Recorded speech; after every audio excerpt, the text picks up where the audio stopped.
Welcome to the Penny Bloom Podcast. Ain't another place that has got more bombast. Romp past your mom, dad's listening to Tomcats. Talking everything that make you sad. We don't want that. We're here to make you smile. Put your mind at ease. Peace, love, and bloom, and always praise Keanu Reeves. This what we about. Get some weed in now. We'll talk until we can't no more, and then we peacing out. Alright, let's go. Penny Bloom Podcast. It's the Penny Bloom Podcast. Penny Bloom Podcast. It's the Penny Bloom Podcast. Penny Bloom Podcast. Penny Bloom Podcast. Hello, everybody, and welcome in to the Andor Afterparty. It's officially after Andor in a whole new way. After party. After the season of Andor Afterparty. And we're the Penny Bloom Podcast. I'm Colton Robertson. I'm joined by Joseph George. Thank you very much, homie. What's up? Oh, what up, what up? Always a pleasure to be here. Oh, and it is always a pleasure to have you, especially today. We are discussing the finale of what is now officially my favorite piece of Star Wars media that we have ever gotten. I have no doubts. Oh, yeah. Oh, no, this is, it's different. This one, I only have one gripe, and we'll get to it later because I don't want to open it up with a gripe because it's not even a gripe in the first place. But I was trying to find something wrong, something that I did not like with this show. And like, when I looked back at Obi-Wan, I could even do that. I could find some things that I'm like, well, they could have done this a little bit better, I think. And when I look back on Mando and even Book of Boba, I'm like, yeah, they could have done better. But like, I am struggling to really... Ah, man, I don't know. This is different. It's crazy. Like the level of emotional storytelling that we got here, and not only making a story where we know the main character, the stakes for the main character are high. You know, we see him go to prison, we see him help others, but you know he can't die. He's never at risk that way. You know what I'm saying? And to still make this the most on the edge of my seat, riveting shit I've ever seen in Star Wars is nuts. Like I expected it to do its job and make me forget that, you know, he can't die here. But man, it feels bad at moments where you're like, oh no, what's about to fucking happen? Honestly, it might have suspended it a little bit this episode. Whenever he was, like, I know we're kind of jumping here, but like whenever he's up in the tower, just up there, and they were like, yo, we spot, like, I'm like, oh, like, I actually was worried, and I didn't even think, like, oh, yeah, wait, he's totally fine at the end. Well, yeah, like, but that's the other thing. The way they built that in for us, though, is that the Empire wants him alive. That's true. And that's more like what they do to Bix is more frightening than them just finding and killing him. You know what I'm saying? Oh. Where did Cassian come from? Where did he enter in from in Rogue One? Like, did it say where he came from? Was it just, you know? He just like, shows up on the Ring of Caffrine at the beginning. I don't think they really explain where he's coming from, where he goes, where did he come from, Cotton Eye Joe. So, like, he could have been a prisoner in the ISB for a good couple years, I guess. Yeah, granted, he wouldn't have achieved the rank of captain within the rebellion. Ooh, that's fair. Well, like, say he does some, like, crazy shit right off the bat. Like, he's like, because he'll take credit for, I don't know if he'll take credit for Aldhani, but, like, I don't know if that'll eventually happen. People like, oh, fuck, you did Aldhani, holy shit. And then you were part of the Ferrix, you know? Like, I feel like these are the two big sparks of the revolution. And they're like, these are going to be, like, the big talking points. And, like, for Cassian to be both of them, like, it's kind of, I think, like, he'll become a captain because there's no one else in the ranks anyways. Like, he's talking to Luthen, and he's being accepted in from Luthen, you know? So, like, it's almost true. Like he becomes a captain. Like, almost right automatic. Away. Yeah. No, I get you. That makes sense. No, but I have faith that these next few seasons, we're going to see Cassian, or this next season, we'll see Cassian just keep getting up to rebellious shit, man, sowing the seeds and such. And man, what a way to get that rolling this episode. What's crazy is I was like, you know what? It'll be interesting having both seasons before watching Rogue One again. Like, I wonder how much that'll recontextualize it. But this season alone is a fucking fantastic prequel to Rogue One. It's just the entire season builds up to him going, take me in. Like, I'm a rebel now. You know what this show has done for me the most is open my eye to like the non-Jedi side of the fight.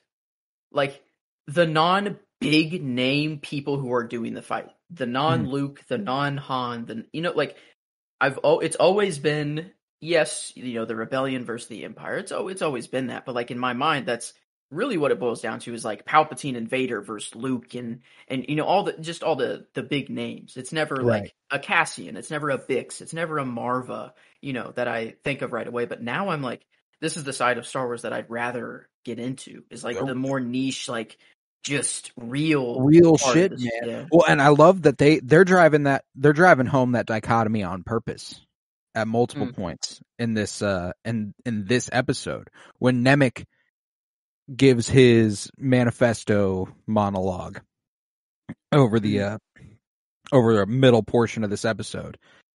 His conclusion is a fundamental opposite to what we've known about Star Wars in the past.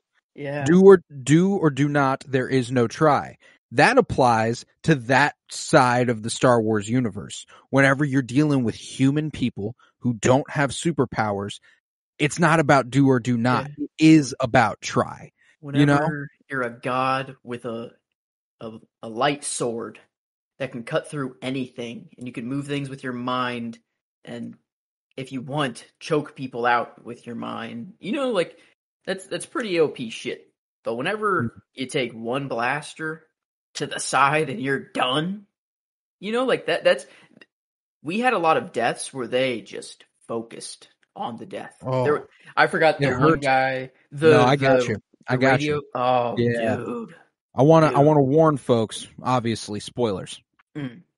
We're gonna spoil the shit out of this. I don't know why you'd be here if you hadn't watched it. Frankly, feels like this deep in the show, it's a priority. There was no way y'all weren't waking up and watching this or staying up till 2 a.m. and watching this. You know what I'm saying? Like, that's an ASAP kind of show. You watch it as soon as you get that opportunity. And so we're going to spoil the shit out of this one this week. Are you ready for something of a scene-by-scene breakdown? Yes.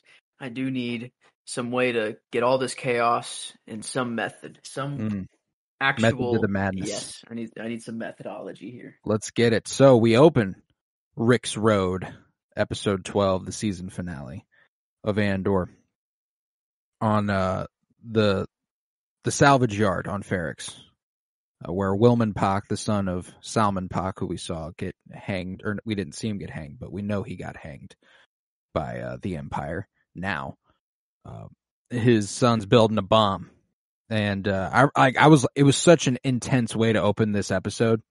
Like, I was like, oh fuck yeah, oh yeah. Okay, they were really making it look like he was building a lightsaber, though.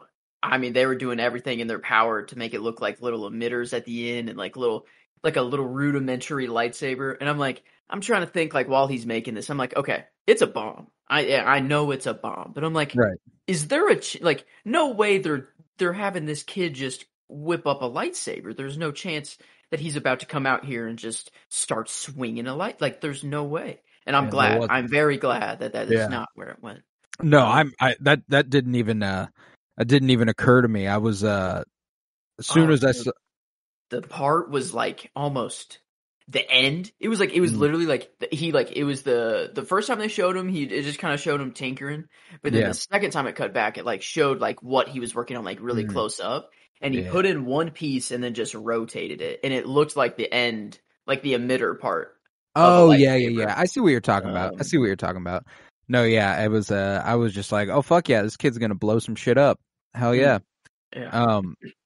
But yeah, he's working with a hologram of his late father, watching him work, and I was like, R.I.P. my dude Pac. But yeah, he's planning to do something. He's gonna fuck around and do something to the Empire. That's the plan. But It's interesting how he builds this kind of built a parallel to Cassian throughout the episode, his upbringing. I know we pointed it out a couple weeks back about how he's going to go kind of a similar path to Cassian. But, one of those fundamental differences is that Cassian tried to do the shit all alone. And Willman did not do the shit alone. He had the entire community behind him. And that's, this episode, man, it made me fucking sob like 4 times at least. Like, so many moments. It was kind of like a soft cry almost the whole time. It's like, I'm ready at any moment. I'm primed because I already know. I'm already there. Yeah, like it's already and it's just like the spirit of what I'm seeing is moving me. Like there's I'm just going to skip to it real quick because this is like the part I just keep reliving in my head. Whenever the Empire's on one end of Rix Road and the civilians of Ferrix are on the other, and it goes from overhead on the Empire and doesn't cut. It just one camera swoop up to the rebels of Ferrix. And that when the band starts hitting that shit, like they go a little more intense, they go a little harder. Like, oh yeah, they were going nice and slow and somber, and then they were like, "Nah, you know what's about to happen, bro. You know what's about to happen." And I was like, I got chills right now thinking about it. That shit, like I was already tearing up, and then they went harder, and I was like, oh god, fuck yes! Like there was just so much to like here. It's like a mixture of like I'm crying just all the emotions, but I'm also like fired up at the same time. I'm like exactly I'm ready to join them. And even like the smallest details is like now knowing about the bricks and how you get put into a brick and like you find a building. They were prevalent in this episode, like in the background, and sometimes they even like pulled focus onto a wall with like a brick wall straight up, and it was the only thing in focus, and then it would go back to like something amazing. Just such a well done episode. I wonder how much they were in focus before. Now in the earlier episodes on Ferrix, dude, I cannot wait to watch this show all the way through again. A mega movie of Andor and then just to top it off with a little Rogue One, and then when we get the full gap. The full in between of Rogue One. Oh man. Oh dear God. Yeah, that's gonna hit the fucking spot. But we also see Deidre returning to Ferrix here in anticipation of Cassian's getting there, and she's fairly certain this is it. She's gonna fuck shit up. This is how she moves up. And shortly after her arrival, her and her little spy dick Corv go undercover to get a feel for what's happening in the streets of Ferrix, and they're seemingly entirely unaware of the fact that Cinta is trailing them, and Cinta, low-key MVP of this episode. Every time Cinta was on screen, I was fucking excited. I don't think I've appreciated Cinta enough on the podcast. She's always in it. She is a 100%. fucking real one, dude. I'm a skip again. I was so goddamn happy when she just stabbed that dude. No what questions. Are you doing here? You're no not questions. Just walked him up, stabbed him, sliced up, and was like, "Sorry, dude, deuces." Like, that's not my blood. Fucking. I was like, this chick is hard as fuck. I loved that shit. But yeah, she's trailing him, and the rebellion is obviously not the only interested party, having eyes and ears everywhere, looking for news or rumors about Cassian. But elsewhere, we got Zan, who's talking to Brasso. He's like, "Hey, Brasso, thought I might see you here." And Brasso's like, "Yeah, what's up, buddy?" And he's like, "I talked to Cassian." He's like, "Yo, what the fuck? How?" He called the fucking phone. I answered. It was him. Where? Where? I don't know, man. I don't know. I didn't see him. I just talked to him for a little bit. He knows now. Yeah, like I said, the conversation was brief, man. I had to tell him how to break the news. That's like got to be the shittiest thing. Too. Oh, dude. Like, yeah, damn. What's crazy though is that if I'm Zan and I pick up that phone at the end of the last episode, I know it works for like television for him to be like, "Hey, I gotta tell you something, bud." I straight up probably would have been like, "I'll let her know." Boop. And then like, dang, you think? Like, yeah. Yeah. Like, I don't know. Like, that's That's the tough. thing though. What this specific episode told me is that this entire community is so much more incredibly tight knit than I knew previously. Like I knew they held it down for each other. Episodes 1 through 3, obviously, like the whole ringing the bells and shit, and everybody's coming together as a community. Everyone knows each other's name. It's like a small town. Everyone knows each other and actually loves each other. Like when Pegla's like, "I loved your mom. I'm so sorry." Like I was like, "Oh, I thought Pegla was just a random homie." No, they're all like family. So if I'm in Zan's shoes and I have that relationship to Cassian, yeah, you go ahead and break that news. You know, like that's True. You're the one who has to tell them then. But yeah, it's a shame that Zan is so easily his guard is let down so easily by Nurchi. Yeah, that is man, and that was a sad development. I know. I was like, Nurchi, come on, man. I liked you, dog. You think he was this way from the start too? Like, and that's why he was acting all. That's why he was acting all suspicious beforehand, do you think? Or like, I mean, no, he was just wanting his money. That's right. Yeah, that's all. He's about his money. He knew that he could probably get a reward for something like this, so he went ahead and did it. Like, that's the thing. Be the biggest award. Yeah, Cassian. Yeah, no, but that's the thing, though. Snitches die. Sorry. Yep, you found yourself in a place likely for explosion. Well, not likely for explosion. Is that, like, I don't think the Empire. Like, I don't know. I don't trust the Empire. Like, if I give them information, I don't trust that I'm going to get anything out of that. You know what I'm saying? Like, I don't know. I just felt like it was a questionable move on Nurchi's part to be like, and the way he manipulates Zan, he's like, "Hey, if you know something I don't, keep that shit to yourself." Yeah. And he walks away. He's got like the sly smile. He's like, "I've won." Yeah, fuck that. I don't know. That was just really sad. It's like, I guess it's a spy show, so it's kind of like, ooh, another party entered the chat. You know, it's kind of, it was really nice to have so many different people going in so many different angles at once. You were like, okay, who's going to see who first? And like, you know, who's going to interact with who? It's like, you have so many different interactions. You're like, well, Narc is the only one who has seen Luthen's face and can confirm who he is. So like, holy shit, he didn't see him. He can confirm his voice if he speaks. He didn't see him? That's what he says to Deidre. He's like, I couldn't tell you what he looks like. I know what he was wearing, but I do know that if I heard his voice, I'd be able to tell you who it is. Was it really voice? I thought it was if I could pick him out, like pick him out of a crowd. Like I could, because Cassian and Luthen were right there. Like, well, I guess Cassian put the gun right up to it, like behind his head. Cyril never like turned around. So like, I mean, that's my thing. Is that like, I'm fairly certain I remember him saying voice. Like I'm 99.9% sure that's what he said.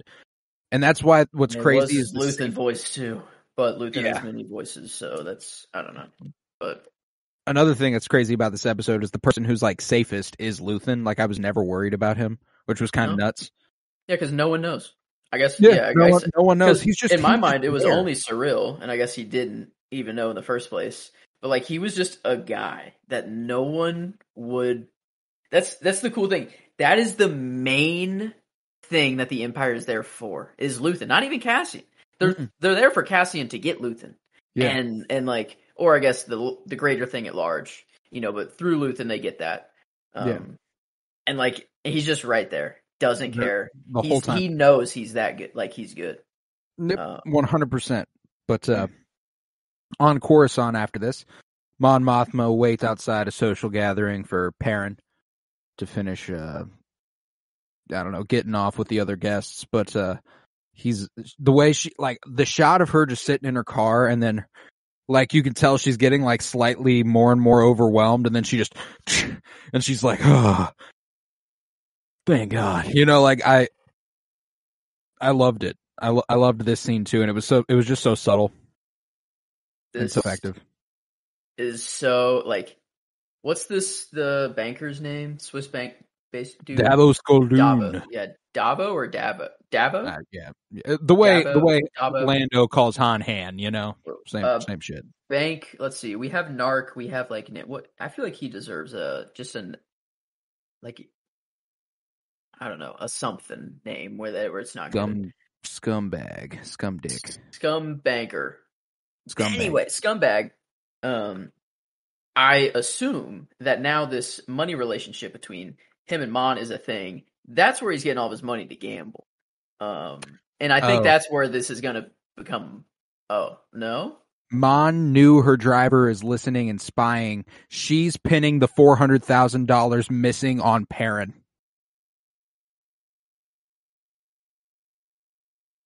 This is Mon going extra level spy shit. I thought it was the other way around, dude. No, this is the coolest thing Mon Mothma's done all season. How does she know? Well, because she mentioned her earlier in the season that she's surrounded by ISB. She thinks her driver's even. She thinks her driver's say even. That. Yeah. No. Wait, but then the driver went to the ISB and said, "Parents fucking up." Yeah, like this was the coolest shit Mon has done all season. Which, like, as soon as she just, and that's why whenever he was like, "Who's telling you this stuff?" He's like, straight up, "I'm not gambling. That's not something I'm doing." And Mon's like, "Whatever, sure." You know, like she's gaslighting the fuck out of my mans, and it's the best shit she's ever done. Oh my god. No way. Is she gonna try to break off like ties with Davo then maybe, or Scumbag, and be like, "Hey, yeah, I don't need you anymore." She doesn't need and it. Bye, Perrin, you're going to fucking I'm, I don't know. This is maybe Chandrillan enough to divorce. I don't know. I don't know. Yeah, if that's right. even Like, an I don't know option their in whole Chandrillan, fucking if that's thing. even, maybe if you divorce, you literally die in their, culture, as seen by them. So who knows? But like, God, I just want any way that they fucking could split up. Any way that they can split up. Oh, and that's the thing, is this works in just more than one way for her. Is that, like, I think this would lead to her being able to divorce him. Dude, and I like, really thought that it was going to be like he was going to drain her money even more, and Davo was going to just be the one fun and just slipping him all the money. Because it's like, he's like, yeah, that's your wife. like, You're fuck, like, yeah, you're married, so like that's your money too. Like under whatever, Chandrillan law. So like, that's what I was thinking. She's pinning everything. She's pinning everything on Perrin right now. Whoa. Yeah, that was like the coolest shit she's done all season. And like, that's how effective it was. Like, it's so subtle, that whole scene. It's so well done. But yeah, I was like, okay, Mon Mothma just like climbed up the options for like favorite character of the episode with that one. I was like, that was nuts. She won't win, but because too much shit happens in Ferrix for it to be anything that happened on Coruscant. But yeah. Oh my fucking god. loved Genevieve O'Reilly, killed it again. Just amazing. But damn, that's insane. That like I was completely in the other camp. Like not even close. That would have completely blindsided me, dude. I would have been blindsided. Oh, I was so fucking happy when you went another way. I was like, oh, I'm about to blow his fucking mind right now. I was like, yes. You did. Oh, dude. No, yeah, that was the pimpest shit Mon Mothma's done ever. But thereafter, Cassian makes his return to Ferrix. I like that we never every time Cassian's come back to Ferrix, they don't show like how he gets there. He's just all of a sudden he's like, fuck yeah, I got to Ferrix. Every time. It's happened every time. Let's see. This time he had his whole crate. He's probably got bank in there still. Oh yeah. So I mean, he's got the means to get there, but it would be interesting, just him getting on planet. You would think they would have every access point or any ship that is coming down to that planet. Like, that's the thing. We've seen that problem with so many other Star Wars things where they're like, we need your fucking code, your chain code, beam it up, Scotty. You know, like they yeah. And Maybe I don't know. Maybe it's like Cassian just knows this place that well. He knows how to get in there without anybody seeing. Honestly, it doesn't matter at the end of the day. No, he would have gotten there, and maybe they realize that. They're like, yeah, it's Star Wars to be like, give me your chain code and bypass it and jam some comms, whatever you need to do. But like, honestly, at the end of the day, it's way more important for him just to be there and talk to the people immediately and get going. Like, that's what you want. So I mean, honestly, it's probably just a smarter storytelling decision. Oh, 100%. It was, I fucking loved it. I don't mind it at all. I just always think it's funny whenever other Star Wars things But, face yeah, massive problems. And then It's like other yeah. Star Wars things are like, oh yeah, we didn't have to deal with that at all. And I don't ever mind it. I just always think it's funny when it happens. But nevertheless, whenever he gets here, he goes straight to the ship that he's held up in before. And he goes ahead and cracks open Nemec's manifesto, but beforehand he reflects a little bit on his pop on his way there when he finds his brick. Mm. And the way that every fucking line in this episode just laid groundwork for what happens later in the episode, the way he's like, the man who knows everything is more blessed than cursed, and then Marva says he knows all he needs to know, he feels all that he needs to feel. Like, Dude, he remembered all the lessons that he heard from his father. And then he listens to Nemec's manifesto, gets all those words as well, and then hears Marva.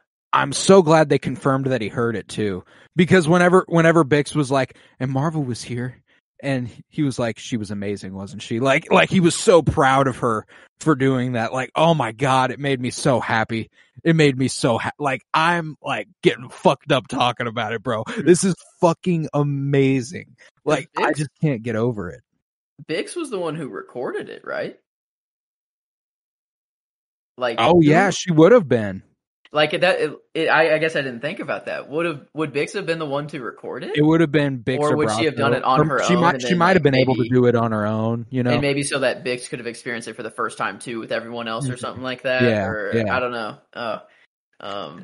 But that's man, that's nah, dude. dang. This but is no, fucking hearing fantastic. like from Clem, then Nemec, then Marva, like hearing all of them what he needs to hear, and now the rebellion, like now it's starting. And I love when Nemec was going on when he was going on his spiel, man. That was that shit right there. The way they cut to Bix, when they cut to Bix, and she's just sitting there, she's like pretty straight faced. She doesn't look like she's feeling anything, and then a fucking tear just falls down her face. I was like, oh no, man. Oh God. Like, this shit just kept making me cry. For Nemec's manifesto, the tyranny where it cut off right there. Yeah. I did guess that was in the middle of Cassian already listening to it, and it was just like he was picking up the audiobook. And it's nice to kind of know. I don't know if this is like, I'm assuming there's a lot more to this. I don't know. Yeah, I don't think it's just this one. No, it's definitely not. But like, I don't know, it was kind of nice just to know that he was like, maybe this is his like favorite kind of like his hype speech, you know, this is his like his hype song that he plays before he goes into battle or whatever, which is kind of cool. Yeah, right. But like, I don't know, that was really nice. And I think we even said that it would be like the bells or like the tower that brought kept her back. Going. Yeah. That like, because it kind of was, because even when they said like Stone and Sky or whatever, Sky. like she was chanting along with them, and Sky like brought her back, and she like started to come. I don't know. It was so fucking cool, dude. Like it was just so, the way everything came together here, it could not have been done better. Like I can't think of a single way it could have been done better. But nevertheless, after this hype speech, we get this pimp shot of Cassian walking up to the open ship, kind of paralleling him going out into the world versus in like the second or third episode where he's climbing onto the Empire's or the Republic shuttle, and it's just that one like octagon or hexagon, and he climbs through it. He's leaving the ship instead of getting on, and oh man, I really, really loved it. But yeah, man, it really does pause on it there for a long time at that moment. Like him just staring out in the rain, just looking, and then it just like shows him just sitting there thinking for a second. Man, they just have so many, like, no words were spoken there whatsoever. Nope. Nothing happened. He was just standing there, and it was a meaning. Like, you got story out of that. Like, that's insane. That, like, we didn't need a lightsaber battle, you know? We didn't need any, like, that's it. That's all you need. It was too damn good. But all the while, we also see Luthen arriving, getting to the planet. parking in his little parking spot, throwing up his little hood and taking off on his little speeder. That hood's strong. I don't know how it stays on when he takes off on the speeder like that. Star Wars. Yeah, you know, it works. Alien tech. Alien hood. It works. Alien hood. But I just absolutely loved this, and he it seems like he came in with the plan. He was like, I'm gonna go see Bix. Then he goes to see Bix. The dogs start barking at him. He gets a gun pulled on him. He pulls a gun on someone else, and it turns out to be Pegla. And I gotta love thinking that Cassian's first thought might have been, no fucking way, is Bix fucking you too? Like, not you, Pegla. I didn't think about that. Damn. Not my boy Pegla. No, like, I don't think that ever occurs to him, but it sure as shit would have occurred to me. Like, I'd have been like, yo, Man, wait. every time I've come back, there's been another dude here. Well, I guess Tim. It was Tim and then that was time. you. Was Tim new whenever Cassian came back, or was it like Tim really? Well, like, when he came back, nobody was there with her. The last time she was by herself, and they had a nice discussion. But yeah, Pegla, man, the way that they hug, and he's like, I loved your mom. I'm so sorry. And he's like, I know. And he's like, it's good to see you. He's like, it's good to see you. And he's like, where the fuck is Bix? Didn't they leave with like on bad terms, kind of? Pegla? Like he's like, never use my ship again. Like he was like, return that ship and never use it again. Like you always kind of like scam me out of a deal. Blah blah blah. Like you can never use this like yard again. Because like I think he kind of left like that, and then now it was just awesome that like he's back and it's like all that's gone. Hey like, man, I can't stay mad at you, dog. Yeah, like it's like my boy Blue. Yeah. So I don't know that I think it was him that said that. No, yeah, it was Pegla early on. I think you're right, but I don't remember it being quite as. It wasn't horrible. It wasn't like, I hate you now. It was just kind of like, dude, you always do this to me. Like you always take my, or well, whatever. That's the impression you get from Cassian in the first episodes from everybody. Like even Brasso is like, hey dog, like you gonna pay me at some point, right? Like, true. But they got their money though. Money. For sure. But nevertheless, he learns that the Empire's taken Bix here, and some shit's going on, and he is like, all right, well now I have my priority numero uno. And I love that is Cassian's mission this entire episode. Yeah. He doesn't really take part in the Rix Road revolution or anything. I mean, he does, obviously. He's basically in some ways the cause of it, but his mission is to save Bix. That is top one for him in this episode, and I loved it. But Vel and Luthen have returned to Ferrix alongside him, where Vel is, she's there at Cinta's place whenever Cinta gets back from trailing the two, and is like, "Hey, you were supposed to pick me up. You left me hanging out at the airport. What the fuck was that?" And she's like, "Oh, I got busy, dude. I had people to trail. You know, this is more important. It's always more important." And then she was like, "Cinta, step away from the window." And I thought we were finally gonna get the Vel and Cinta kiss. Like, come on, Cinta. It's Cinta though that's not going for it. That's it. It's just the character of Cinta that I think is the reason that they're not going for it. And maybe that's just the excuse they're going with right now to not have it on screen or whatever. I don't know if they don't want to, but I think it makes sense for Cinta's character. She's on mission, she's like, it's all happening right here. This is where we get them. This, so like, obviously she's going to be on edge and in the rebellion spirit, whatever. But like, and it could have just like, if Vel just could have been like, nothing's going to happen for 10 seconds. Let's just have 10 seconds. That's what I was thinking. I'm like, come on, just do something like that. But 100%. Well, I'm just thankful that if they didn't get to kiss on screen this season, nobody got to kiss on screen this season. Fucking thank God. Because there's a moment later on. What? Oh, that I was like, if that would have been the only one, dude. If they did that there, I would have been like, oh, fuck this. That's so ridiculous. Like, I almost vomited from the bit they did show us anyway. It was so horny. I was like, you gotta be kidding me. But you don't have to. I'm gonna remember this moment for the rest of my life. What's crazy is like Cyril's like really horned up in that moment, and Deidre's like, I'm scarred. Like, I'm having a traumatic event happen to me right now. And he's like, yeah, baby. And she's like, no, like she's freaking the fuck out. I'm like, it's just so funny to me that he's like, he's yeah. gonna look back on this moment as like, I was the knight in shining armor. She didn't feel any more safe than in my. He's gonna look back on this and be like, now she can't not think of me. I will be the only thing she will think. It's gonna be perfect. And I hope, I don't know, like the love story between them. I hope it's just an anti-love. I hope it is just him going for her over and over and over and just getting denied. That's I don't know. I worry after this one. I worry. I mean, it's going that direction. Yeah. Yeah. It's probably going to come true, but I don't know. That's the thing.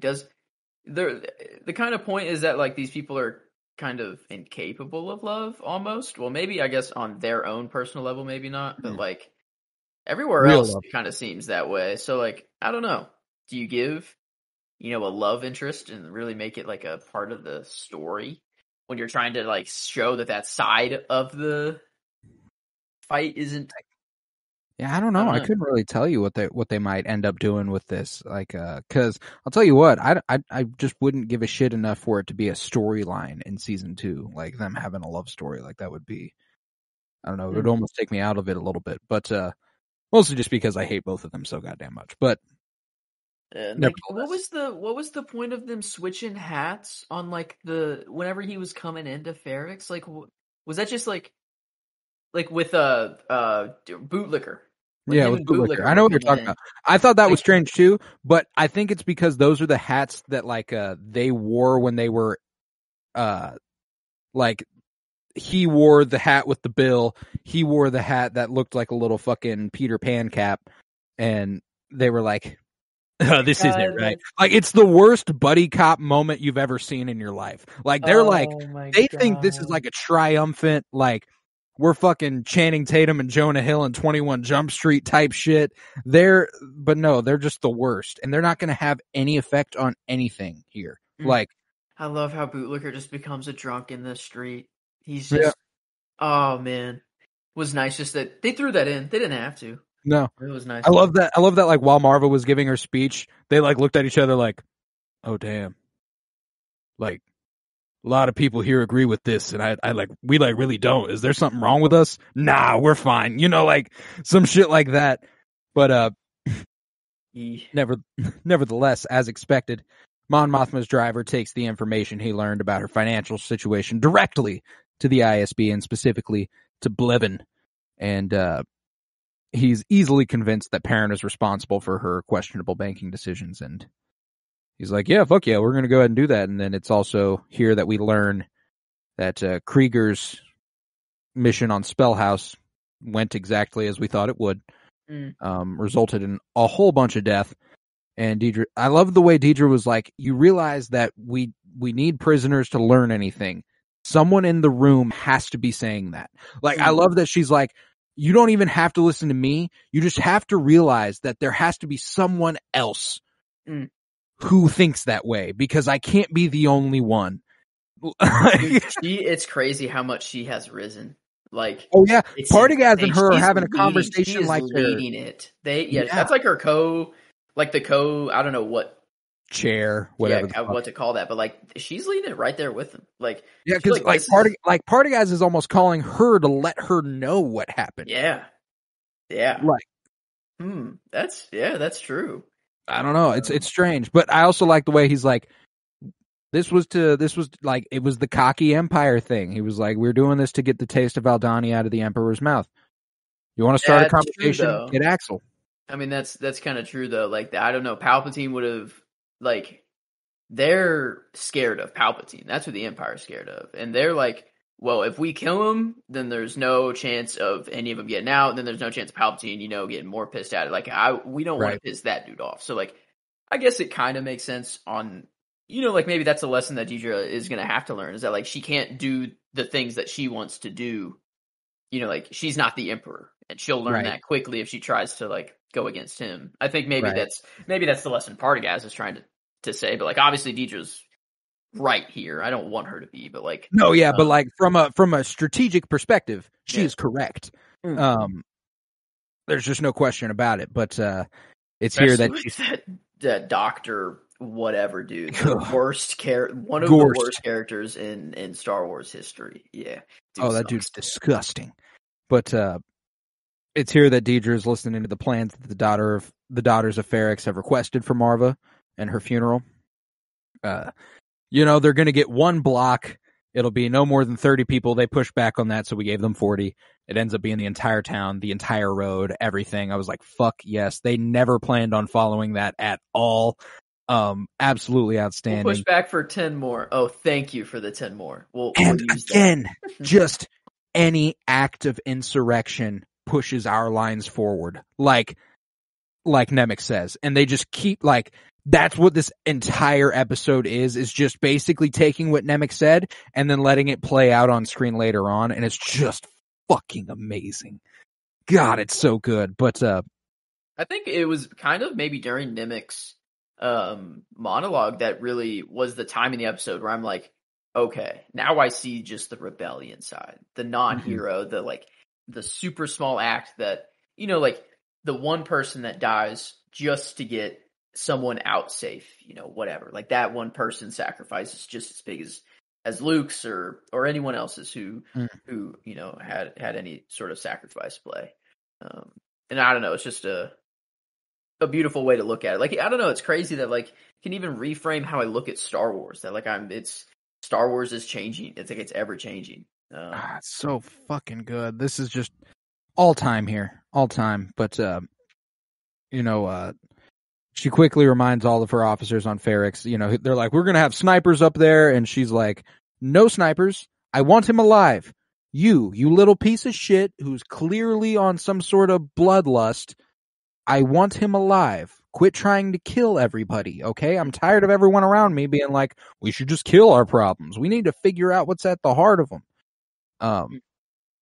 And while the Empire's keeping their eyes out for any sign of Cassian, Pegla has successfully hidden our mans somewhere safe so he can devise a plan to get Bix out of that hotel.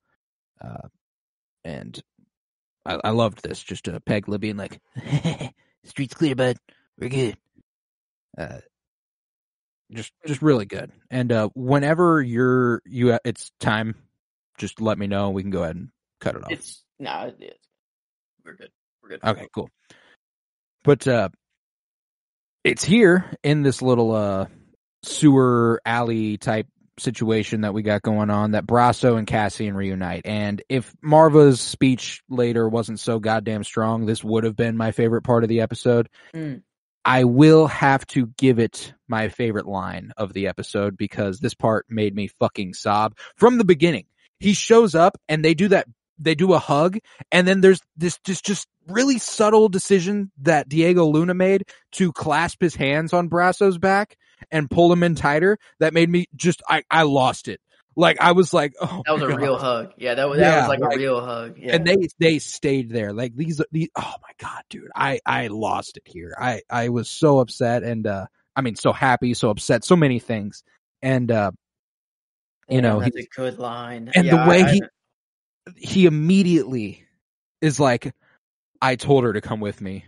I shouldn't have left. It's the way that he hasn't been able to express these feelings to anybody, and Brasso comes in, he's like, and the way he was like, I know Marva told me all of this. She told me you'd say this, and you know what else she told me? You know, this whole fucking thing. It was already coming down. It was already burning down. You're just the first spark of the fire. The whole, you know, he has all that he needs to know. He knows all that he needs to know. He feels all that he needs to feel. And as soon as he pulls those two together, he will be an unstoppable force for good. And then this was the part that set me over the fucking edge. And I can't remember the exact words. It was like, and I love him more than anything he could ever do wrong. Yeah. Oh, and I love him more than anything he could ever do wrong. You get the double. It's coming from Marva and Brasso. It's And like at the Brasso. same time. It's like you're the most emotional is it's coming from Marva. It's like the mother to the son, like holy shit. But then it's like you also get the friend delivery, like the best friend delivering it to him, which just like adds this whole nother aspect to it. It's like, oh my god, dude. Like, dude. and they have to meet like secretively. Like it can't be like in just an easy like him come home and like just mourn his like the loss of his mother, but like dude, it was so effectively done. And I'm tempted here. There's a couple I'm split between for my favorite character of the episode. Brasso is top of that list. Like he is top 2 for this episode. But that's the other thing. Marva's my other one. A character who's dead happens to be my favorite, one of my favorite characters of this episode. I want to ask, was it disrespectful what Brasso did? No. Or was it like no, what it's Marva all the better. Exactly would have wanted? It's exactly what I wanted. Like as soon as people started rushing him with a brick in his hand that was made of Marva, I wasn't just hoping he'd hit one of them once. I was hoping we'd get like oddly graphic with it all of a sudden, and like it would just be like a shot of Brasso just like just like wailing on somebody with it. But you get what you get, and the way he just bodies everyone later is so pimp. Oh man, dude, the tank, yeah, dude, the tank, dude, awesome. Yeah, it'll get hard. I'll have to wait to see what you decide on, and I'll play it by ear. But nevertheless, this was a top tier scene, one of my favorite scenes in all of Star Wars. I was blown away. My scene is the riot. What do we? Yeah, the Rix Road riot. Rix Road riot. Oh, okay. Fair. Is that the title of the episode? It's called Rix Road. Rix Road. Yeah. Okay. Fair enough. That'll be my scene if you want. Yeah. I put Marva inciting a riot. I'm more talking about character. Like if you end up. Ooh, yeah. I decided my characters for the overall, but I have not decided mine for this. Yeah. Episode. This is overall, it's actually easy. Really like, hard. There's just no doubt about it. There's no. It's Cassian and it's easy, but there's no way. This episode is tough.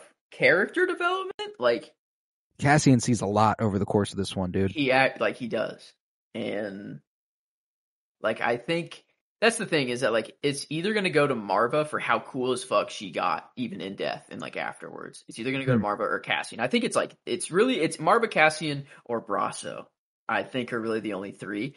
The other sleeper pick that I think like is never gonna get the credit she deserves is Deidre. Like for the role she's playing, we hate her, but like holy fuck, she's like, fucking fantastic at it. Her arc has been really cool. Like just the being like coming in as a woman in a room full of men and having no one listen to her, and then being the guy that everyone is going to now is like, oh, we listen to her now, and then we do whatever is next. Like we go to Deidre first. It's just really cool.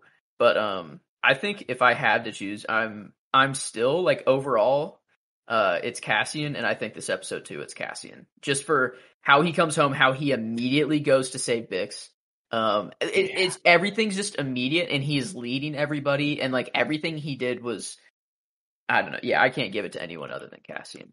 I respect it. I'm trying to maintain my never repeating a character, and Marva and Brasso are both on the table. I could take either one of them. So I'm like, and what's crazy is they work in tandem basically the whole fucking episode. Yeah, but anywho, after this conversation and reuniting with Brasso, we see that Cassian's got a little bit more stacked against him as Cyril is arriving alongside his fuckboy partner Bootlicker. Yuck, dude. Got Narc and Bootlicker just taking off the hat and being like, "Here, take mine," and then Narc being like, "Here, take mine." I don't entirely get it. I think they think they're being badass, but they're being corny. It's really annoying. I guess, we kind of predicted that Bootlicker would be stuck on Morlana 1 and just not come along, but he's just along for the ride. Yeah, he was like, "Hey, can I get the night off? Can I get a couple days off? I might bool over to Ferrix right quick. I was just for the life of me that the friendly traveler would show up again. I can't believe he just showed up and talked to Luthen that one time and then never showed up again. I thought for sure he'd be here. Honestly, what a weird character to... Is it a long time play? No way. It's like a next season thing. No, like I think... Is that Uncle Harlow? Hold the fucking phone. Is that Uncle Harlow? Is Uncle Harlow the friendly traveler? Imagine the two people in the world right now that are on the side of not rebellion, that know Luthen's voice, are this guy and Cyril, and they're related. Yep, Uncle Harlow and fucking Narc. Because, I mean, like, who the fuck is Uncle Harlow? I guess regardless, this guy knows Luthen's voice. But he doesn't know who Luthen is. At all. No, he does not. But yeah, I'm now officially staking my claim that friendly traveler is Uncle Harlow. That's so good, dude. And it might not come back to be, and it might be nothing. That might just be the weirdest cameo. Not even a cameo. It might just be the weirdest. I mean, I fucking loved it. I loved it while it was here. I was like, hell yeah, show me more of the friendly traveler. For no reason, you know? Like, well, I think it was just giving us a taste for the distrust we might experience throughout the series. Okay. Just kind of like, keep your head on a fucking swivel. The friendly, I'm putting that in the predictions. That's strong. Thank you. Friendly traveler. That's Uncle Harlow. The friendly traveler is Uncle Harlow. Yeah. Fuck yeah. Wow. That's probably, I don't know, if nothing comes of it, whatever, but like if they do bring it back, that's pretty sick. That's a dub. That's a massive dub for the Penny Bloom Pod. Yeah, I guess regardless, I don't know, how would it be, could it be used at all that he knows his Luthen's voice? Like, could that be used at all? How would they even know in the first place? Yeah, I mean, is he an ISB spy already? Is he already ISB? Is that I don't know. I don't know. I don't think there will be anything there. I think it would just be like the only way they could tie him back in and be like, "Oh, that's dope," would be if he's Uncle Harlow. That's like literally the only thing I can think of. Like, he didn't say his name, right? I don't think he did. I don't think so. My man's Uncle Harlow. My man, it's Uncle Harlow. That's the thing, is that like Cassian like says that no one's listening, but like the show is constantly letting us know that everyone's listening at every single like second of the day. Mm-hmm. Like Bix was being watched and listened every single second through that camera, even whenever she's just staring at a wall, not even saying a word. Mon knows that she's going to be listened to. It suspects it, just knows, and pulls the freaking greatest switcheroo I've ever seen on somebody. It's like everyone's listening, you know. And I don't know, did he get Luthen to say anything whatsoever? I don't think Luthen I don't think Luthen even fucking talked in that scene. And if he said anything, it was like either a chuckle or like, "How about you leave me the fuck alone, sir?" No, but Uncle Harlow. Uncle Harlow. Friendly traveler Uncle Harlow. But anywho, after that we see Cassian climb on out of his hole as Pegla gives him the go ahead, and he's heading up top, but Pegla's spotted. Nurchi's keeping an eye on him, and shit's not looking good because Nurchi finna rat. But we know what happens to rats. If you've watched The Sopranos, you know what happens to rats. "You like that, you fucking rat?" Reminds me of fishes now. Ozzy Cobblepot. "You goddamn rat. You know what Carmine Falcone would do if you heard this kind of talk? It's the worst Spanish I ever heard. It's the worst Spanish I ever heard." Fucking legendary character. But immediately following this, we see Luthen and Vel reunite, and they have a nice brief back and forth about, I like that Vel's just like, amongst the most in the know of how Luthen is. She's like, yep, I was beginning to worry, but of course you're just fucking fine, and of course you're fucking here, apparently. Like, of course that's something that would happen for you. And Luthen at this point is still insistent on killing Cassian. Yeah. No, this made it very clear that he was, all about killing him. Yeah, and it wasn't until, I think, Marva's speech that he was... Yeah. Well, and then, like, Marva's speech and then the incredible difficulty with which it would have been to find Cassian and all the chaos, he was kind of like, all right, fine. I'll cut my losses, I'll get the fuck out of here. I almost blew up and died. I think I'll get out of here. Yeah, you know what, maybe this isn't the time for me, but... and dude, looking at that bell tower, it is 100% made out of Beskar. Without a doubt. It's like it's in real life, it's Damascus, maybe, I feel like is the pattern, is what it's called. And like that's what they use for Beskar. Beskar smelting. And it's like it's the same exact thing. It's a massive piece of Beskar. Imagine. No. Can it be? No. Are you questioning whether or not this is the Beskar that forges Din Djarin's armor? Is that the thought process you're going through right now? Because I'm like, okay, how could it happen? Because the Beskar that forges his suit comes from the Empire. Yes. So the Empire would actually have to take that anvil. Yes, it would. But does that time even line up? Like, because... Very well could. I mean, because, Din Djarin doesn't get that armor for another good 15 years. Okay. Imagine. Okay, that's my prediction. Fuck it. Your prediction is the anvil forges the armor that is on Din Djarin's back, and eventually the chainmail that lies on Grogu's chest. Even better. Oh my god. There's so much to love about the bell ringer, man. There's so much to love about him, but it's a little unexpected for everybody when the bell rings so early. They're not exactly anticipating it, as they're not expecting anything that happens today. They're so fucking fat and happy up there, man. They're so fucking fat and happy they can just walk right in, and I loved seeing the bell ringer back doing his thing. But Gong, fucking legend, an absolute legend. But I love that we got to see this the marching band side of Star Wars. They canonized marching bands as they're all prepping to get up and get rolling. Fucking fantastic. And what's even better is the realization upon hearing their instruments that the theme in this episode at the beginning was... I remember hearing it the first time and going like, that sounds like a live band performance. And then they got here and I was like, oh my God.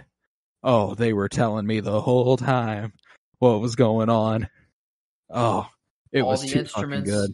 All the instruments, like it was all together at the end, you know? Yes. Like it was all and this song is like incredibly mournful.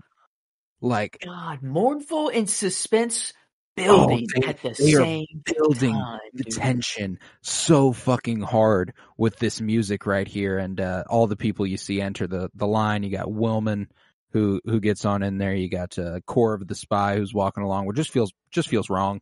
You know, it's like, damn man, like y'all really know no bounds. You know, it's incredibly pressing, but you also got Cinta up in the mix, and I just love the way they continue to build and build and build the tension here. And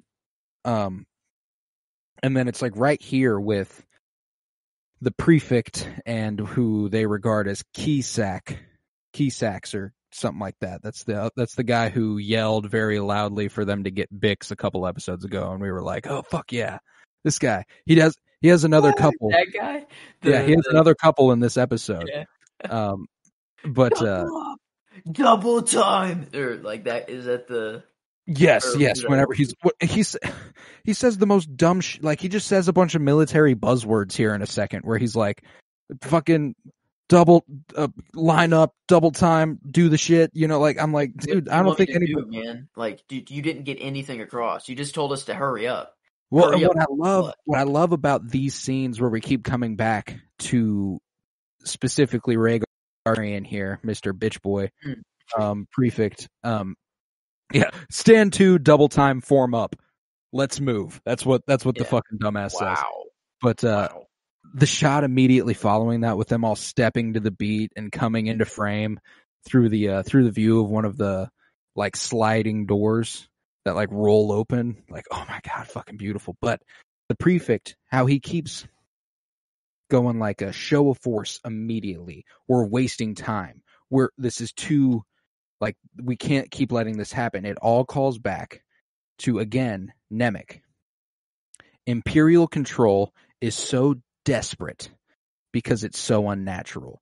Nothing about what he's doing here makes sense. Like, they're mourning the loss of a fellow citizen, and you're like, show of force immediately, get everybody out there, we got to do something about this. Like, it's so forced, it's so unnatural, and I love that they keep hammering that home for us, because what Ferrix is about to do is again call to what Nemec said about its fragility, that it requires constant effort, it breaks, it leaks, it's brittle. It's the mask of fear. Whenever he tells them to open fire later, it's because he's fucking scared. You know, it's because he's like, oh fuck, we're about to lose. Fucking open fire. Like, what about our armor, sir? Rain fire. You know, he goes full Thanos in this hoe. But I gasped. Like, I couldn't, like, I knew it was gonna get hot, and I knew it was gonna go down. But man, it gets hot. Yeah. But man, I'm kind of like, we're gonna do like, I'm semi-live commentarying this as we do it, not just because it's playing right in front of me. When they're coming down the roads, they're meeting in the middle, and they're playing the music. Cassian spots Luthen from up top. Like, it's just everyone seeing everyone. Luthen's about to see Cyril and stuff here in a second. It's like, god damn, they just knew how to build this tension, because nobody spoke in a while. No. Yeah. You know, like, it was just background lines. That was the only said. It was like, just like, let's go, or let's move. Yeah, no actual lines. No, but it is during this that Nurchi seeks out Corv here and is like, all right, I got something for you. Double the reward. Give me a ride out of here when it's over. Pretend you're arresting me. And he goes ahead and pulls him away and takes him to what will eventually be the place he dies. So, sorry, Nurchi. Wish you could have made it out. Wish you could have been a better dude, but, you know, you fucked up. And you done did it to yourself. You did do that thing. You did do the thing. But, yeah, it's not looking good for Cassian, as Nurchi does point them in the correct direction. And I was genuinely worried for my mans here. They're ready to storm the compound, go for Tony Montana here. But I like the way that we flash back to Nurchi a couple times over the course of this episode. Just like sitting there and like contemplating his decision. And you each think, like, time looking a little less sure. I think, like, I'm fairly, especially when Marv is speaking later. Yeah, and he's like, "Wow, I'm in here." Yeah, like, I think he really feels like he betrayed his people, you know, like he betrayed the people he's known for who knows how long. Like Nurchi, I mean, fuck, Cassian borrowed money from him. It's not like it was like a. Maybe it's like that wasn't his intention. It was just he was looking for money, and that's just what surfaced. You know, he didn't think about the community first. He was just thinking for himself, and then like that's what hit him. Gotta get that money, honey. But yeah, we then cut back and we see the stone that was the brick that was made from Marva. Brasso carrying it in hand, and B2 following not far behind. And man, seeing B2 Emo and Brasso at the center of this whole thing was just it really, really hits you, you know. And I think the imagery here incredibly impactful, with the Ferrix citizens standing on one side of the street, the Imperials standing with literal riot shields. Like, very, very real world imagery that we're going with here. and it's incredibly effective. Just close-ups, man. The way that Benjamin Caron, the director here, utilized close-ups was fucking nuts.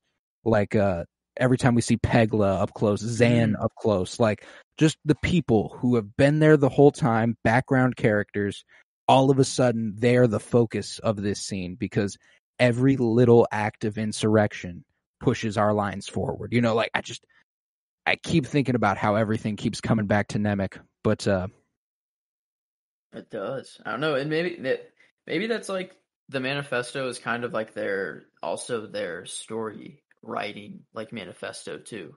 Like they're like they have to make sure that like they focus on even these like the deaths that do happen. Like even with the prison break, like it like some of the deaths like they're quick and they're clean, but like they make sure that that they happened and they actually serve some purpose. Yes, like in every time they absolutely. do it.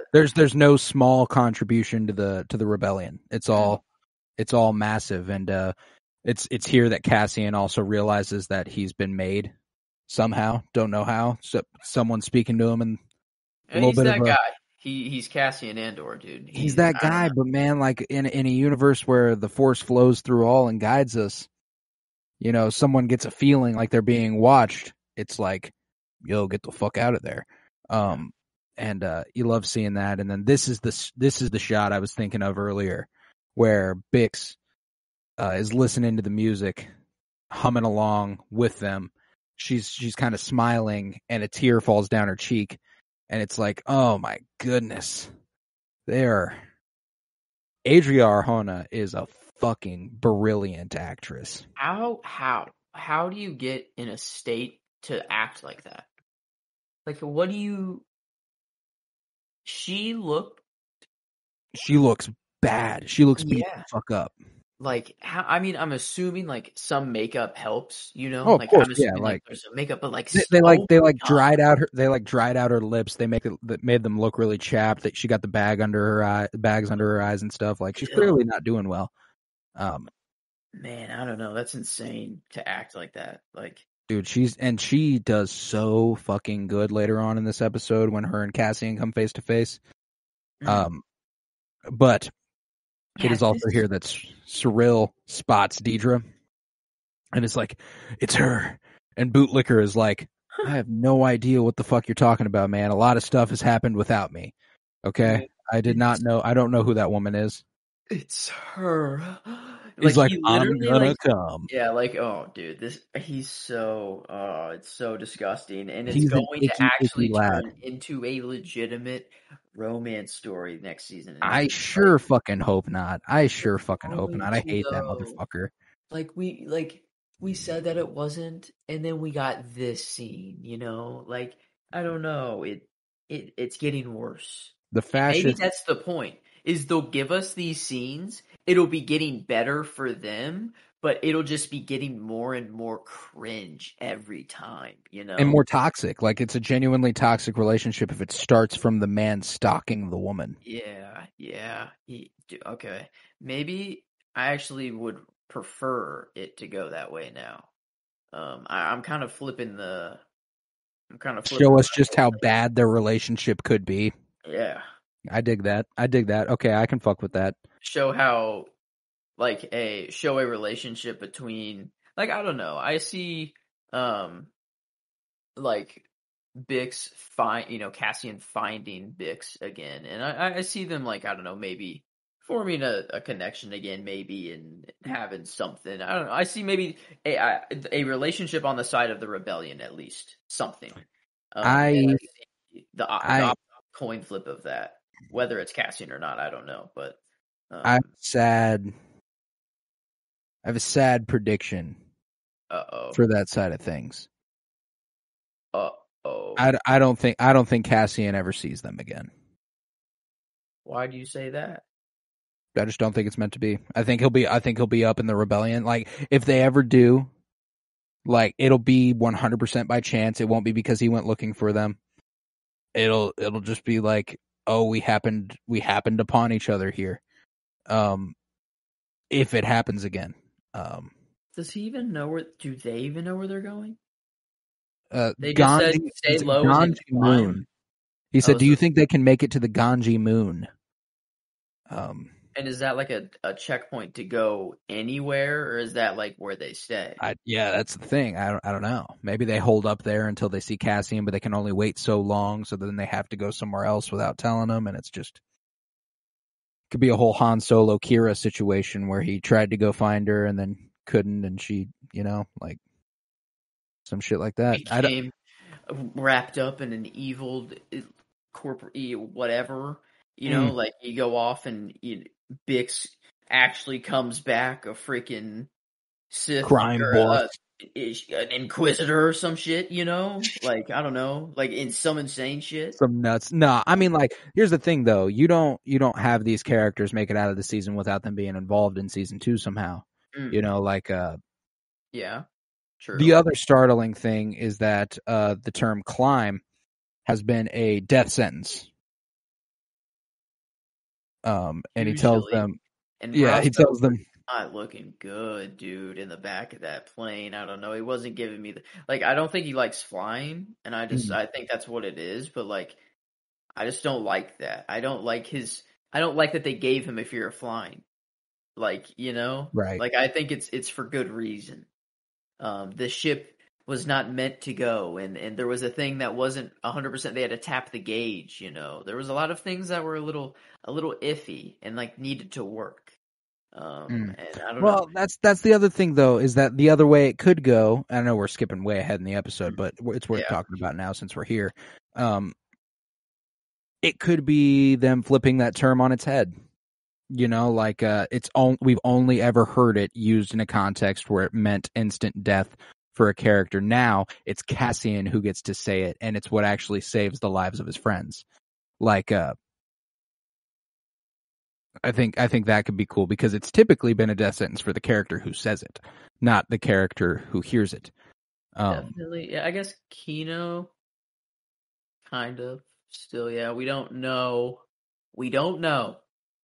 Okay, we don't know that he's. They don't know. He's still alive.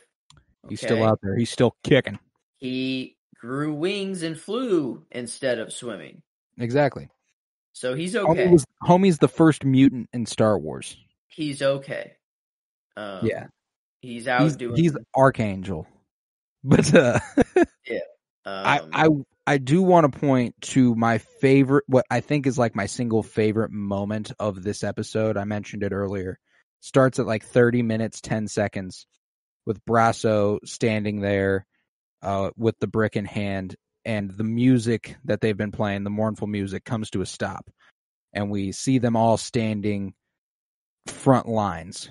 B2 does a little whir, a little mechanical whir, like, and then the fucking music just starts picking up, dun, dun, dun, dun, dun, dun, dun, dun, dun, dun, and they all start fucking marching. They're like, you know what? This is the beginning. This is where it starts. This is where it starts. They said, yeah, we know what's about to go down. This is where the heart started to beat. Oh man, and like I got chills. I got chills right now watching it. The first time I'm watching this, I've got tears in my eyes. The way that like there's just such a fucking sense of community here on Ferrix that like I envy so deeply. Like I wish I could be a part of something like this. God, yeah. And what's crazy is I think what this is like, part of what this is saying is that you absolutely can. Like, if you go to the effort of organizing, like if you try to organize a community, you can find a community. It was weird that I was actually thinking of like just talking to my neighbor now, Right. I was like, I never talk to my neighbor. He's an old dude that's retired. He's like 70 something. Dude rides dirt bikes all the time. Fuck yeah, like, what a G. Just fucking is absolutely cool as fuck. Has a pool inside his house, and he just does laps. Like, dude is an absolute unit of a man. Like, I don't know. I need to know more about him. And like, my next door neighbors are an old Polish couple. They've lived here for a very long time and still have like super thick accents. So when I was younger, like if we were outside a little too late and they heard us, they always sounded so fucking angry, but they rarely were they. They're just Polish. You know what I'm saying? Like they were They were keep it down. You know, they were yelling with some sort of thick accent that made me like, oh god, they must be shit, really okay, fucking yeah, angry. fuck, man, I'll go But to- every time I see him, a little wave, a little hi bye. You know, how you doing this morning? Oh, I'm dandy. Oh, and in case I don't see you, good afternoon, good evening, and good night. You know, type shit. But anywho, talk to your neighbors. Good to find a community there. But as this tension builds here, we see Corv climbing up the ladder to see if he can find Cassian. We see the prefect start talking shit about how they're wasting time. They're marching at each other. The tension continues to build, and eventually, Brasso comes to a stop after we come to the conclusion with Corv that Cassian was not where we previously thought him to be. And we see him running through the backwaters, and eventually up and out of there. But in the meantime, it's time for a little post-death speech from Marva. And I really wanted to take this sort of line by line because there's not a part of this that isn't amazing. Like, it's some of the most brilliantly written shit I've ever heard in my fucking life. But before we get there, we hear the chanting, "Stone and sky, stone and sky." We see Cassian making his way through the kitchen of the hotel, and man, the chanting Who was that continues. chef down there? Looked familiar. Did he look familiar? I don't know why.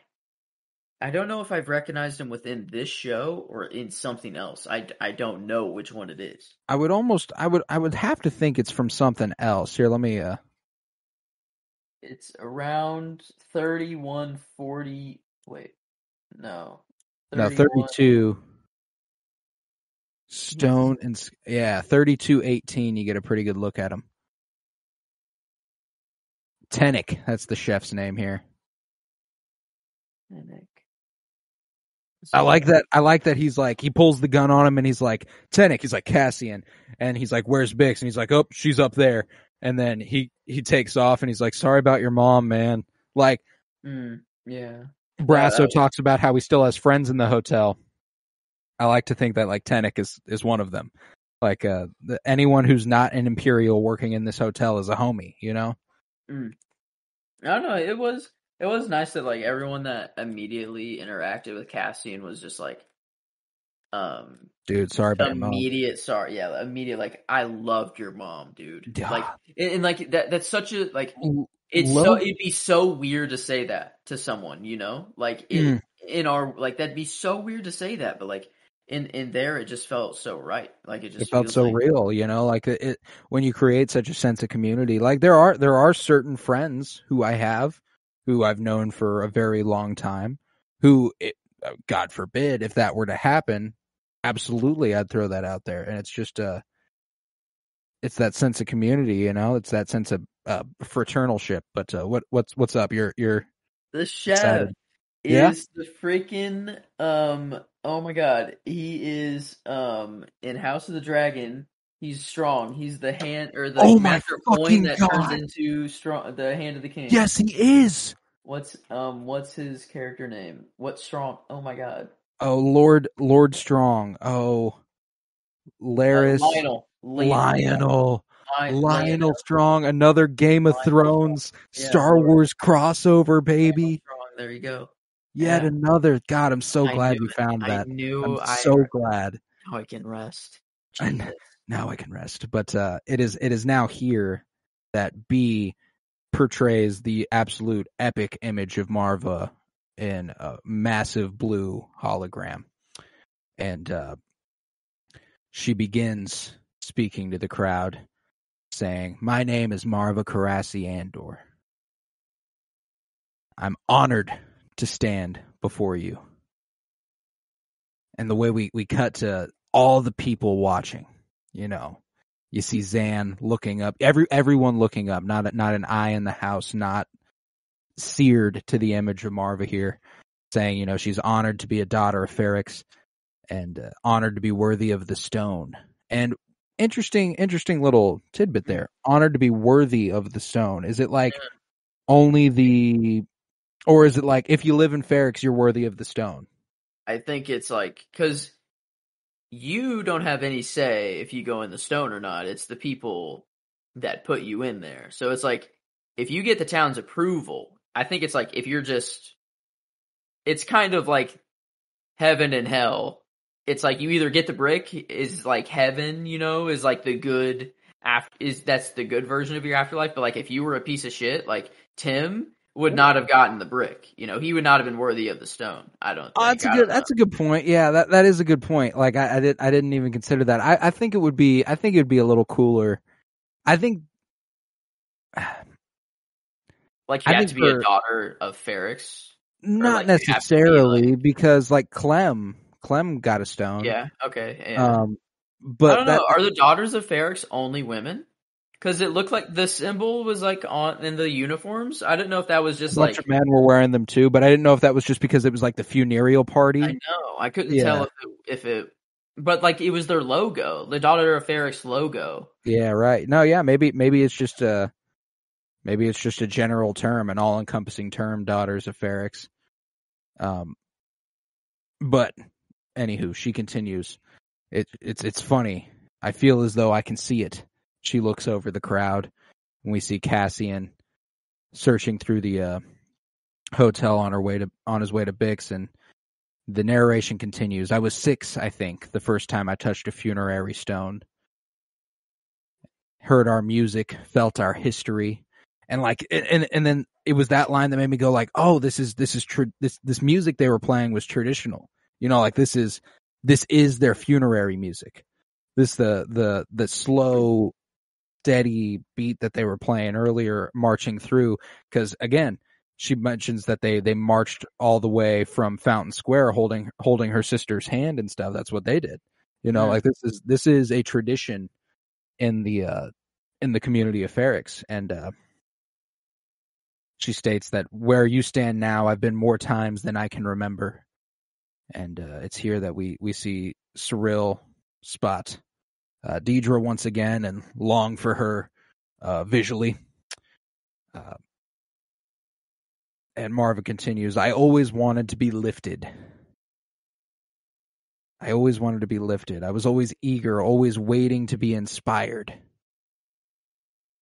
I remember every time it happened, every time the dead lifted me.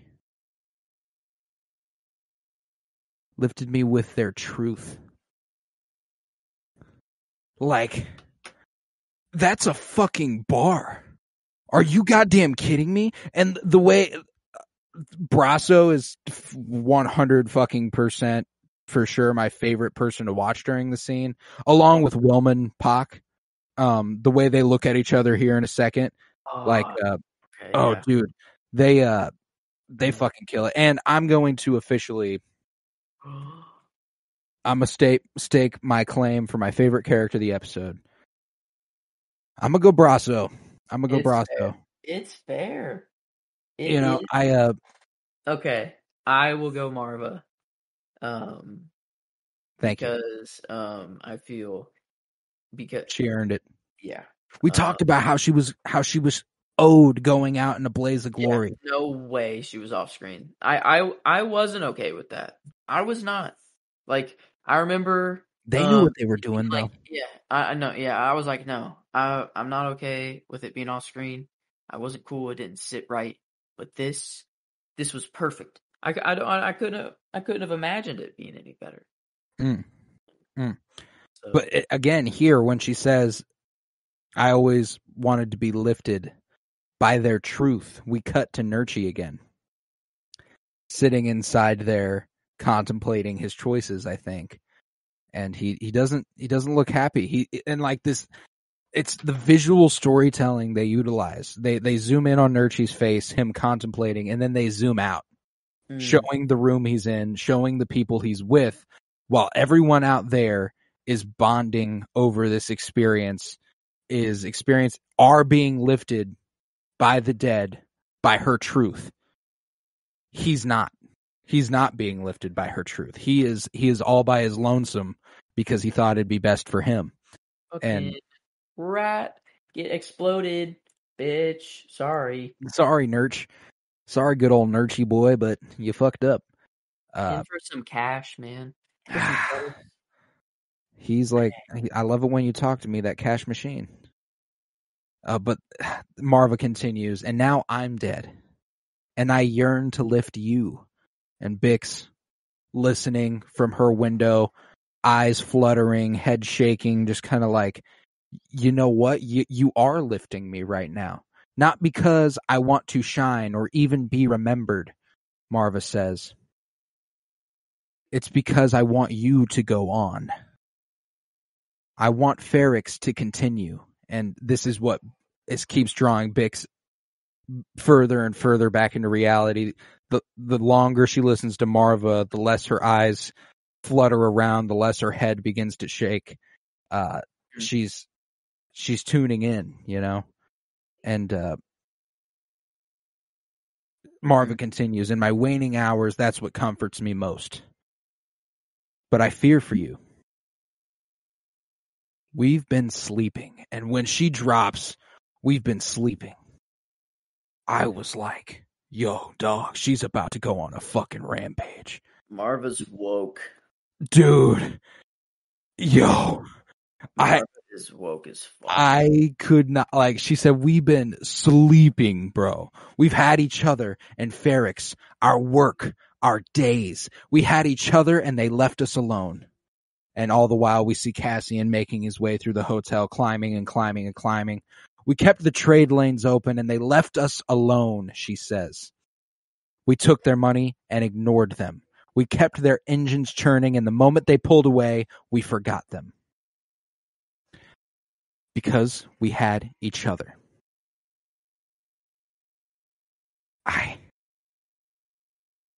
mean, like, there's this idea as far as community, like as far as revolutions are concerned, a lot where, yes, the idea of the revolution is what initially draws people to the cause. But once you have a cause, there needs to be someone who is a symbol of that cause. There needs to be someone who inspires the people to continue to believe in the cause. Yeah. And when Marva gets on her fucking soapbox here, I'm like, if I was there, you fucking bet your ass I'm charging shoulder first into one of those. I was ready to charge into my TV in real life, man, in Earth, like on Earth, dude. I'm already ready. I'm already ready, baby. And Marva, God, she is a fucking real one. And I'm so glad they gave Fiona Shaw one last scene to fucking body, because she's a fantastic actress. And that was more so than anything what I had beef with about her death being off screen, was that she didn't have significant final words. She didn't have anything like that. I was like, Fiona Shaw? You got Fiona Shaw in this show and you're not going to give her a chance to shine one last time? And boy, did they make me eat my fucking thoughts. Like, they were like, oh yeah, check this out, baby. She continues. Here you go. Yeah. She platter. Yes. We had Ferrix, she continues, Brasso looking on, but we were sleeping. I've been sleeping. And I've been turning away from the truth I've wanted not to face. There is a wound that won't heal at the center of the galaxy. And I like that we cut to Luthen at that part. Him looking around the crowd to kind of gauge what the general sentiment towards what she's about to say is. She says, there is a darkness reaching like rust into everything around us. We let it grow, and now it's here. We cut here to Bootlicker and Narc watching on like, this fucking bitch. God, I love my country. But Marva continues, it's here, and it's not visiting anymore. Here to stay. It wants to stay. And again, like, I feel like I've seen, like, this is part of the shit that's crazy about the imagery that they're imposing us with in this show. Like, just a couple years back, you'll remember the massive and plentiful protests and after George Floyd's death, and all the photographs that came after that of the protests and everything, of policemen in riot gear lined up against people marching along their way. These shots right here when she says it, there's this one in specific that's at like 35 minutes, 34 seconds, 35 minutes, 32 seconds, where it's everyone stone-faced, lined the fuck up, people blurred out in the front, people in focus in the back. I've seen those photos. No. In real life. You know what I'm saying? Like that's what's so crazy about this show is the way they've been able to blend what's fiction with what's fact, you know? And I don't know. That's kind of like, I guess, I don't know. I said I would bring it up later. And this is much, much later. My only gripe that I have with the show overall is that there's not enough wacky Star Wars. You know, there's way too many humans here. Like this planet is dominated by humans. Well, that's what's interesting too, is earlier in the season, the first 3 episodes, Ferrix was one of the only spots where we were seeing a lot of alien life. So it is interesting that at this funeral, even Aldani was human, like only humans. And Kanari. No. Yeah, you got it right. Oh, wow. It didn't sound right. Well, because Kanari and Narkina, there's a couple with like mixed up like lettering. All humans. Like we got those 2 wacky characters, you know, last episode or the one before. But like I don't know, it's like it's all humans, and like it makes for very, very compelling television because it's just way easier to relate to a human. But like that's the thing is like when I'm watching an animated show, like a character like Hera Syndulla looks nothing, I mean, is humanoid, but like I care as much about Hera Syndulla and Zeb and like weird, you know, like I don't look at them as weird ass creatures. Right. You know, like when I'm watching it, they're just, I don't know, part of. I do think, and I think that's a fair gripe. I do absolutely, because that's what Star Wars has always been, is this, like, I mean, you look at the Mos Eisley Cantina in 1977, and that's what we are doing in general.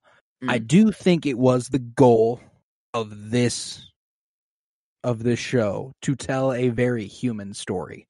Yeah. That was for the people. That was for the people watching. And, you know, like you said, it is a little easier to relate to humans, but, you know, I don't think it's obviously not impossible to relate to the alien life we've seen, you know, like I think back to like the Clone Wars and like, the fucking, I mean, the little Wookiees and like Ithorian Jedis who were like the younglings. Like, I fuck with those younglings, you know what I'm saying? Like, I care about them. I want them to be okay. And like, I think there's a lot of opportunity to mess with the alien life and a lot of other things. And I think the Mandalorian, like with Frog Lady, you know what I'm saying? Like Frog Lady, you got a nice, compelling, emotional story with Frog Lady. I guess like in the background, there's a few alien, you know, types, but like that's all they are in the show. It's like they're just a background character that have no line and like are just kind of there to be there, so they can say, you know, that they kind of Scob the Empire, scob them. Fucking my dudes on Narkina. But anywho, Marva continues.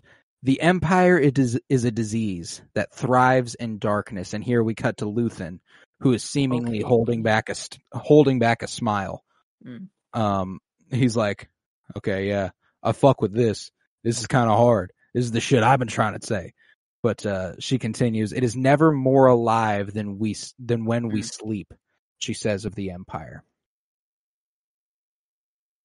And that's when Brasso looks down and looks straight at the Imperials. It is never more alive than when we sleep. He looks down and looks straight ahead. It's also when Willman looks to Brasso, tears in his eyes, ready for what's to come. Brasso looks to him, gives him the nod like, yeah, I know, man, I'm here for you. And Marv continues, it's easy for the dead to tell you to fight, and maybe it's true. Maybe fighting is useless. Perhaps it's too late. We cut to Zan there, practically seething, and now looking straight ahead. That's what I love, is the further and further she got into her speech, the more eyes went down and went straight ahead to the enemy in front of them. I was like, oh my God, she is killing this. She continues, but I'll tell you this. If I could do it again, I'd wake up early and be fighting these bastards. That is the breaking point for Rhaegar Targaryen. And I was worried for my boy B. I thought this was it. I thought they were going to unceremoniously blow my boy up. And I'm also going to go ahead and decree something else. This is not nothing with our project specifically. B2 Emo. My favorite droid in Star Wars. Hopper in R2? Look me in the eye. Chopper. You're not getting the emotional rip. You're not getting the emotional elements that B is getting you out of Chopper. I love Chopper. Don't get me wrong. And I love R2. These are my boys. You know, they're 2 and 3. They are 2 and 3. I've never listened to a droid. Like, I've never looked at R2-D2 on screen. I've never looked at Chopper. It helps that B can vocabulate. He can speak. That's a big help. That's a huge help. You know, it's Chopper the does stutter. have some storylines though, where he's looking for that new part, you know, and then he can't get it, and you know, it's like it's like you don't cry, yeah, like it's not like okay, I'm not like devastated, but it's like I don't know, like Chopper was part of the crew, you know, and like I don't know. But here's the thing, and we're about to get to it right here. Rhaegar comes on up here and is like, all right, that's fucking enough. He goes ahead, tosses the jacket over the top of the top of by B. the way. Oh, completely beefed it. Beefed it. And what was the point of that? Because it covered half of her. Was it covering like the side that the Empire would be looking from, and then like so her face was only like showing? No, he completely fucked up. But it covered half of it, you know, and like because the hologram that popped up afterwards was like a little like different. Yeah, it's like just because it's impaired. Up, that was it, like that. Yeah, that's it, because everyone can still see it. It's just they can't see that part. I didn't know if there was like a purpose why like half of her was gone, and like if there was like some imagery there that was like hidden imagery or something like that. If there is, it's going over my head. I think it's mostly why have him fuck it up like that, you know? And, I mean, like maybe it's like you can't stop the people. You know, if they're gonna voice their concerns, they're gonna voice their concerns. And she yells, "Fight the Empire!" And Rhaegar kicks or goes ahead and tosses B over, and that Brasso fucking breaks. I don't know if you pause it right there. As soon as he tosses B over, Brasso's mouth is agape. He is screaming. You don't fuck with, like you just said, Chopper's a part of the crew. That's what made Brasso fight. That kick was so strong. And then he kicked the shit out of that guy. My whacks God. a dude Rhaegar. with a couple dudes with Marva's brick. And then when he turns and is like, yeah, like, bro, I'm Brasso. It's easy. It's easy for me. That's my favorite character of the episode. There's no doubt. Dude, he was, oh my God. Dude. He is, like, that's the thing. It was him front and center leading the people of Ferrix. And that's why ultimately, I mean, that's why it was so hard to choose between him and Marva in this episode, because they're working in tandem. Even if they're not physically together, they're working together at all points. When Brasso delivers that line to Cassian it's coming from Marvo, but it's being delivered by Brasso. Here, Brasso is beating the shit out of Imperials with what? With Marva's fucking brick. Like that's the greatest shit right there. Like I love it. I love it so much. But Marva's still kicking ass even in death, even in death. But this is when all hell breaks loose, and it becomes less able to break down moment by moment. Cassian digs deeper into the hotel, finds a guy. I was so glad he immediately killed him. Like, there's just been so many. The clean blast to the, put it straight to his chest and blasted that shit. I was like, thank God, because frankly, like, we're at a point now where you can't go ahead and tie this dude up. You just gotta do the thing, and you gotta. You gotta go. It's there's no choice. There's nothing, but the way Rhaegar Targaryen crawls back through the line, and he looks more shaken than he's ever been, and this is it for him. Oh, and we get another one of those classic yelling moments from that guy. God, this guy. Nobody yells better than Keysax. That dude's a real one. He is like egging it, or what's the word? I'm like yoking. No, he's really using his lines. He's getting the most out of them. Is what I'm trying to say. Juicing. What the fuck is the word? Holy fuck! I don't know. I'm right there with you. I know exactly what you're talking about, but I can't make the connection either. It's 1 a.m. It's a little too far out there for me. But he's really. Here. Oh, okay. Sorry. Go. No, you're okay. The bell ringer continues to slam on the anvil, and that's enough for Keysax here to be like, you know what? I'm gonna send one motherfucker up there to deal with him. And I was like, well, that motherfucker's gonna die. I was like, you're gonna send one guy to stop my dude at the bell tower? You're fucked. You're screwed. That's just not happening. But it's here that Cassian enters the room with Bix, and she tells him that she dreamt that he came back, that he climbed over a wall, and that's not a dream. No. That's what happened the last time she saw him. Mm-hmm. Is that The last time she saw him, he climbed over the wall to get into her place. And now it's so distant that she thinks it might have been a dream. Reality was a dream. Her new reality is torture. Oh man. Yeah, she's having a tough time, and Cassian very clearly sees it. This is maybe the best acted sequence in the show here, or in this episode at least, between Diego Luna and Adria Arjona here. As he's like, hey, we gotta go, honey.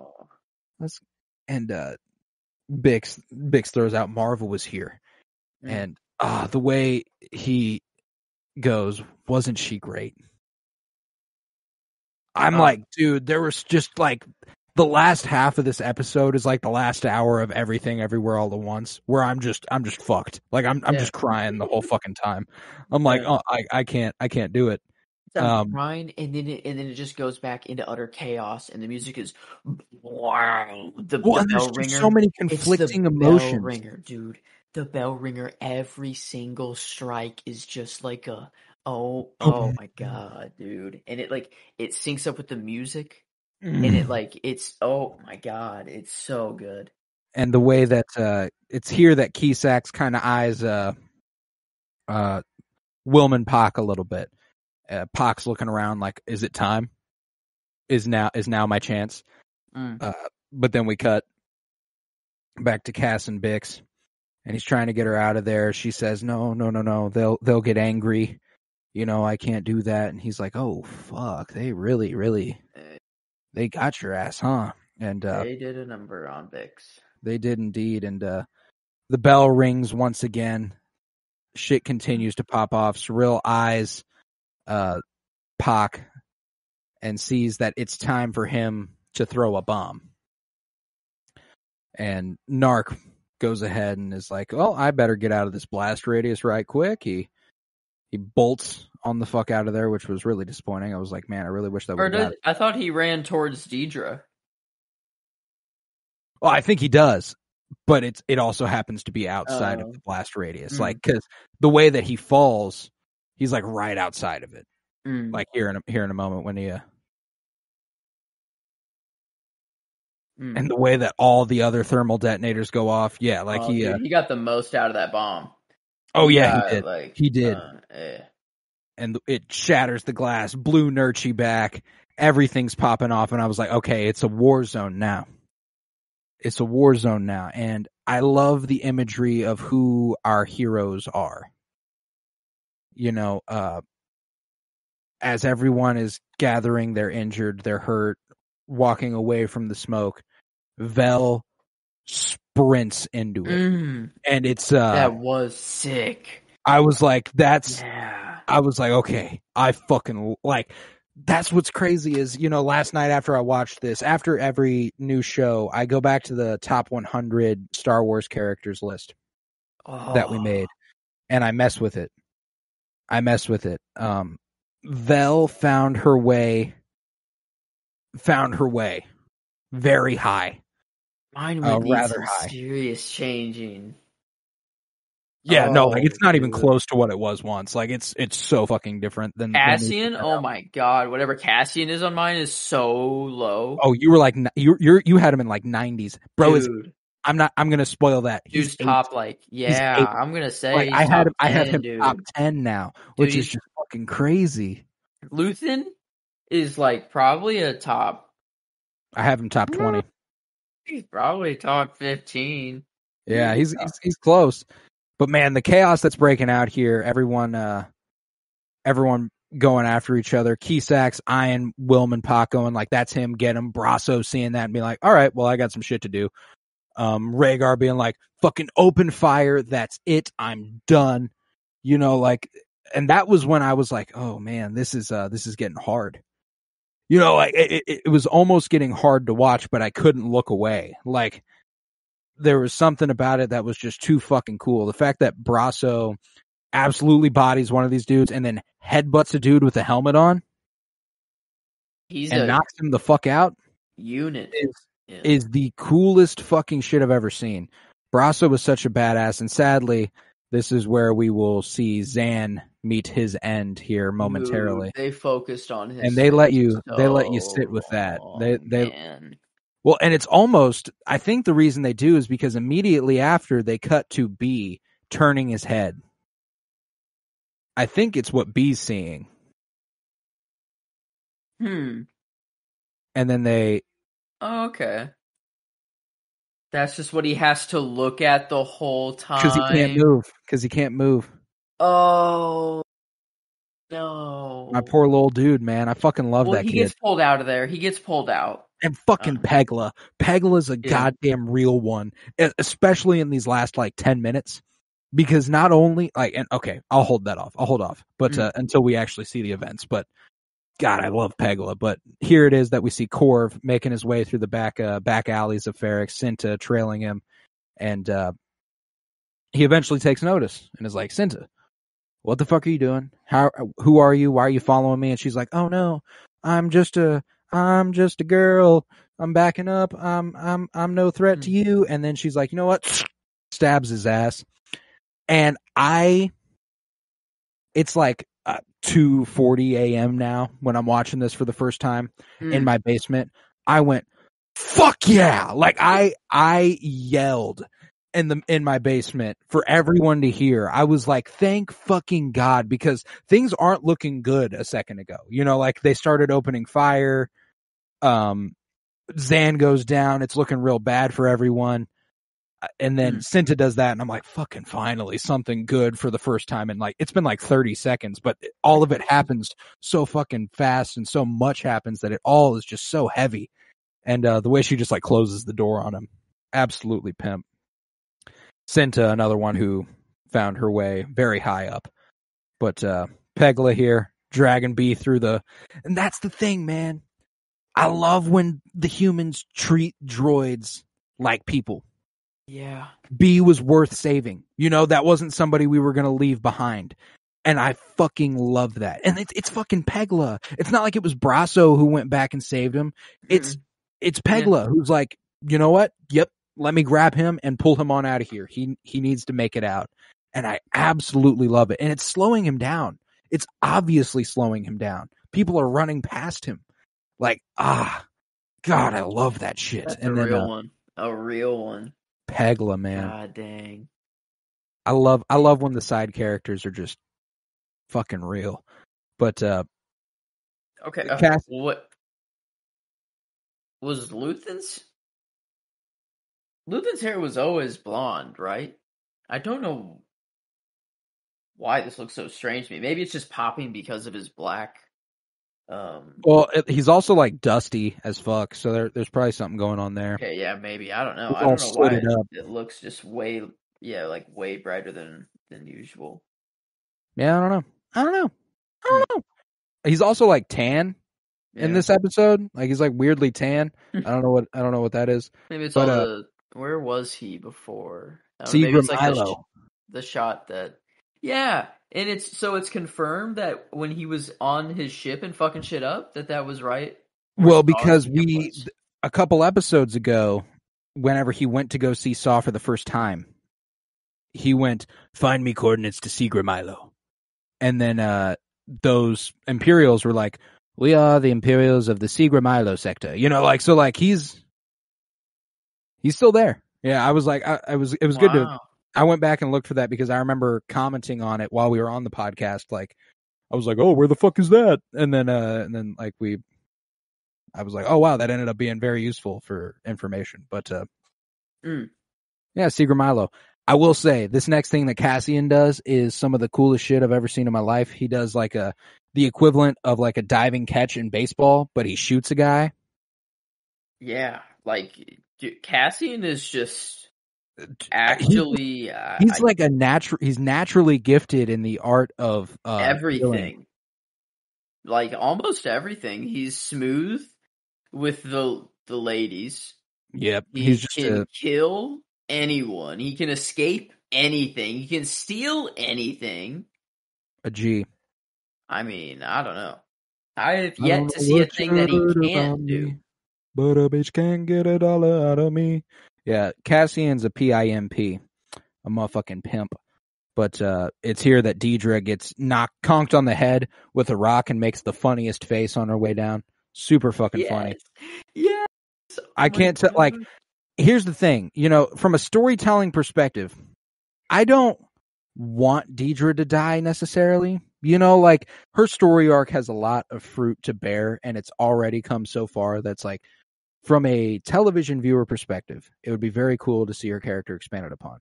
From a person who hates fascists, I would have loved if they tore her limb from limb here. If when they all gang up on her, I would have loved if they went like full. I can't remember what show it is, but like it's something outrageous. Did that? Oh yeah, like tore limb from limb. I think it's Rick and Morty. Okay. Yeah, it's I was Rick and gonna say, Morty. like, is that possible? You like, remember that human power? That episode where it was like he was like, "We're getting the crew together," and everyone was like, "You son of a bitch, I'm in." He tells everyone to fucking attack the guy. They all bum rush him, and then someone rises up, and they've got like his fucking arm in his hand, and he's like, "Yeah," like I was kind of hoping they'd do that to Deidre. Okay, I didn't ever think about this. Is it possible, like, just like raw human power to actually rip someone's limbs off? Like, if you have 4 people tugging, absolutely as hard as they can at each way and go in the opposite direction, Almost certainly. I got to think so. I guess with that much passion after that speech. Yeah, like adrenaline, the amount of people, and there's obviously like there's got to be a counteractive force. Like there's got to be equal opposite pressure on both sides. It can't just be like 4 people are like dragging someone by one arm, because then there's nothing that's pulling. Oh yeah, no. They're all pulling each limb. Yeah, for sure. I think that could happen. Dang. That's why I was so fucking disappointed when Deidre's fucking gun gets picked up, and I'm like, well, fucking narc. God damn it. And why put a gun to her back and say, like, why is that the way he goes about it? Because he's blending in. It was really disappointing. But like, it's because he's dressed as a citizen of Ferrix. So acting like he's going to kill her is the easiest way to get out of there safely.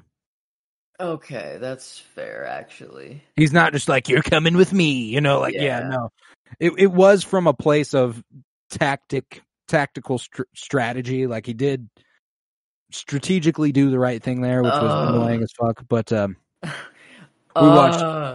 we watched Bix and Cass make their way, explosions bursting behind them, walking away. We watched the bell ringer kick a stormtrooper off the tower, which was some of my favorite imagery ever. I knew that man had hands. I just knew it. Man, I wanted his head to get smashed in I between did too. the hammers so bad. I thought for sure, like, you remember the armorer in the Mandalorian finale, like slamming with her tools and like shattering stormtrooper armor? I thought for sure we were going to get that. Look at the imagery there, dude. That's the anvil, dude. That's the anvil. Beskar, man. Beskar. But I'm telling you, that's the anvil. That's a lot of Beskar. That's a lot of fucking Beskar. It'd be many suits. It'd be worth a So lot. many suits, dude.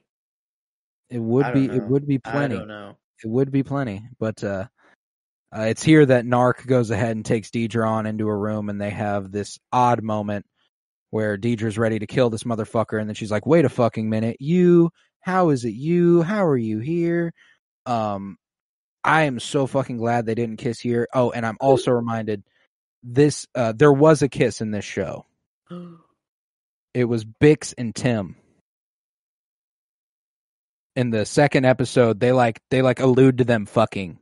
They get in there and get real hot and heavy, and then they like wake up the next morning and he'd been sitting there all night. You remember that?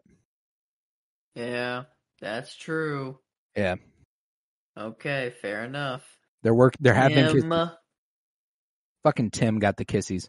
But I'd prefer Bix and Tim getting kissies over Cassian on Nasini or Niamos.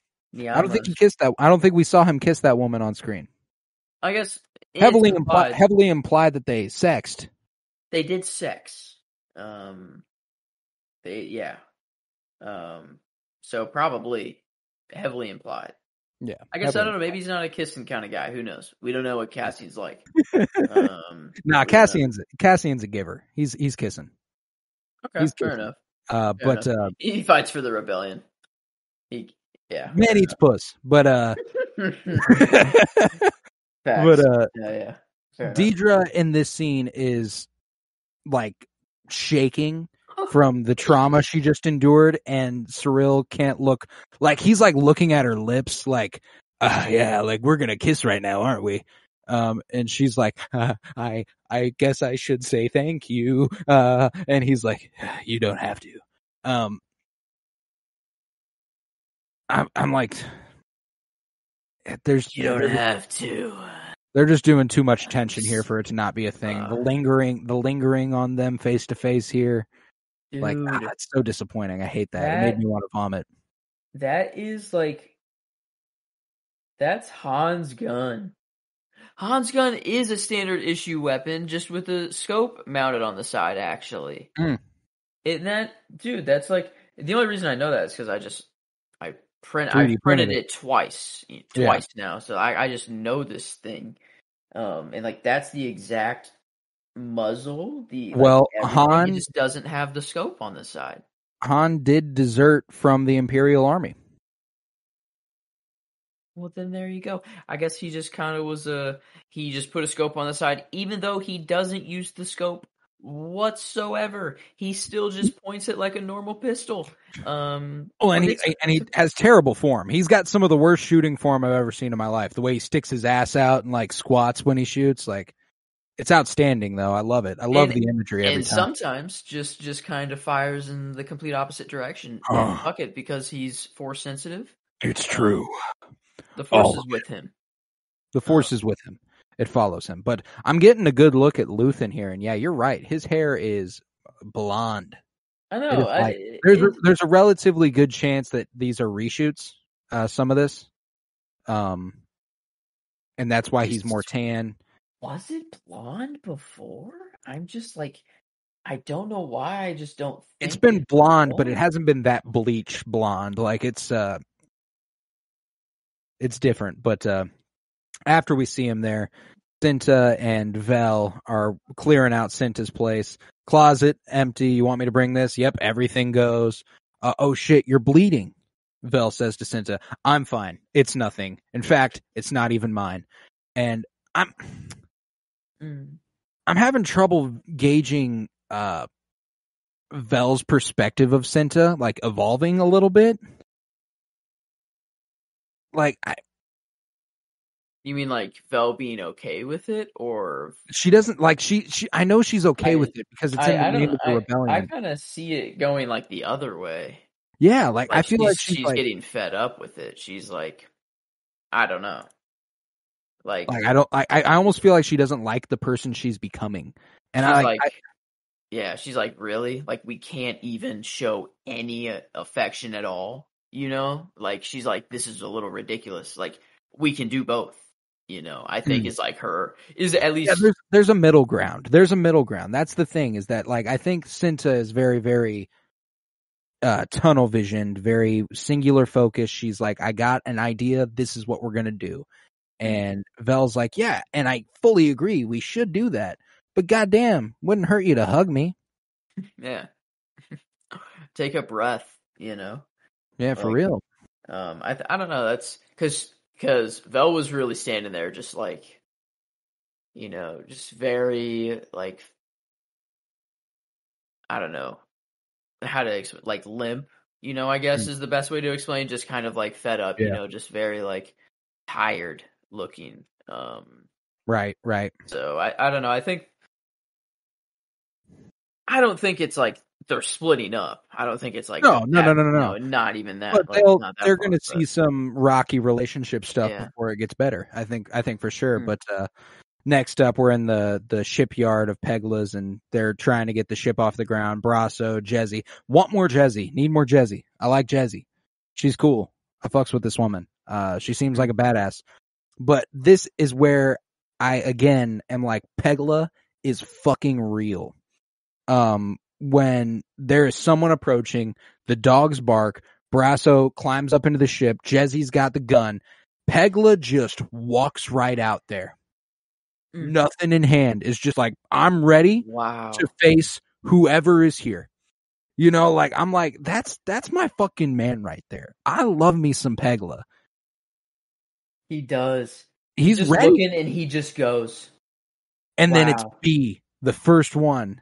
As soon as he sees him, Cassian, Cassian. Oh, dude, that and no. it's that shit that makes me go, that's my favorite droid. It just is. Like, You know, him being able to talk, oh, it's huge. that like that's If so he big. was just another astromech that was like You're like, it right. would still be awesome. He'd be cute, but there's just an emotional resonance that comes from him being able to speak. And then on top of that, him stuttering when he speaks just makes it all the cuter.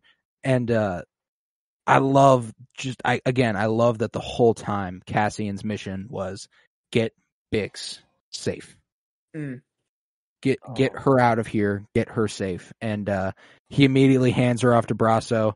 The way Bix is like, Brasso, like, oh, thank fucking God. I'm seeing people I like.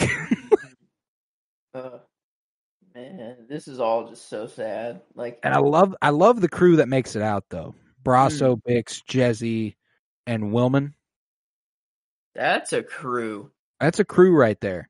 Cassian better find them and stick with them and get them to join the fucking rebellion. That's my And thing, so man. they better.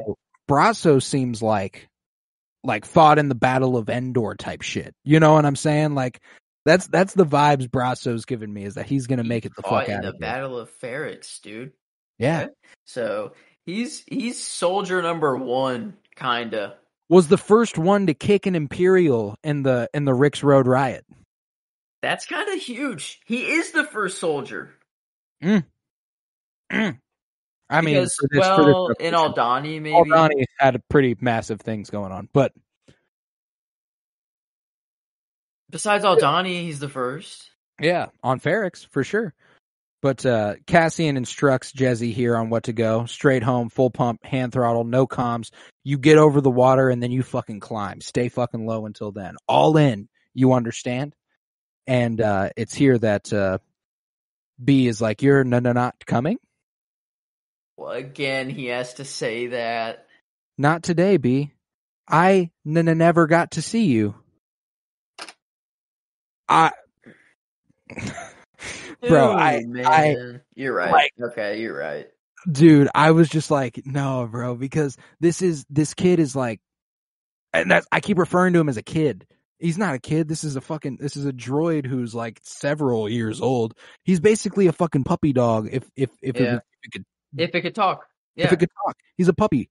It's like the dog in Up with the collar that could make him talk. I never got to see you. Like, and the idea that that's coming from since Marva died. You know, like I never got to see you. You're telling me you're fucking leaving? Like, what do you mean? And I love, and again, just the way they treat him like a person. You take care of Bix until I get there. I'm counting on you. You always say that, and you always come through. Like, God, I fucking love them. Get them, like Cassian fucking leading. Get him out of here. Bix being like, he'll find us. Cassian will find us. And you know what? Fuck the prediction I made earlier about them not finding each other, man. They have to find each other. If they don't, I'm gonna try. If they don't, I'm gonna have a rough time. There's no way they don't. They have to. And the way she's like looking at him, I can't tell if this is like a distant from reality thing, where she goes like, he will find us, Cassian will find us, and she's like looking at Cassian, talking to Cassian. And then he looks, Grasso looks to everyone in the room and is like, I will. I'll find you. Like, I will. And like, you know what? I'm taking that as Bond. That's a promise. Yeah. No, they have to find each other. They will. They will. I'll find you. Yeah, like this whole crew's gonna end up in the rebellion. You got me fucked up if they're not. Every single one of them. One is probably now the leader of the Daughters of Ferrix. Mm-hmm. B is obviously the best rebellion droid that we got now. Rosso, oh my god. And then this parallel to the end of like episode 1 or 2, where he's leaving the shipyard. It's like the same spot, him running away. But you know, in that at the end of episode 2, he was going to meet with Luthen. Now he's running to go see Luthen again, but this time because he's joining up. It's time. You know, like, oh, I love it. And we finally briefly go back to Coruscant, or I don't know, maybe they're back on Chandrilla. Who knows at this point? But no, that's Coruscant. The window is letting me know. But yeah, we're coming face to face with who is soon to be Lyda's betrothed, Davos Skoldoon's kid, and Miss Frankenstein. Love how they were just like, "Yep, it's happening." Like, and a very important little thing that I think is an interesting choice that kind of shows that maybe Lyda doesn't hate her mom quite as much as she lets on is as soon as the door opens, she does not look at Perrin. She looks back at Mon and is like kind of looks to her for like a little bit of approval, which I think is like, maybe not approval. Maybe I'm reading it wrong, but like she looks straight to Mon when she sees him. Yeah, you're right. Oh, okay. And I don't know if that's necessarily like I think it's like she's, no matter how much she lets on, she's her fucking mom, you know? Like it's Then we got drunk bootlicker over here who's just in the streets of Ferrix, all sorts of figgity fucked up. And then Luthen out of alcohol too. Like just ran out and he's just like, fuck, man. Like literally, it's like like I love that. Like they didn't need to do that. It was just no, fuck no. But it was such a fucking perfect choice. And then Luthen makes it back to the Fondor, and when he gives it instructions and there's no response, he heads to the front. Cassian emerges behind him, and he asks, "You came here to kill me, didn't you?" And Luthen's like, "Yeah, man. You don't make that shit easy though." And he said, "You know what? I will." Luthen picks up his gun, asks, "What game is this?" He goes, "No game. Kill me or take me in." And I tell you, man, the chills I got when Luthen looked down at that gun and then fucking smiled at him, like I was like, "Oh baby. Oh baby." Like that's just such a perfect way to end the season, dude. It was immaculate.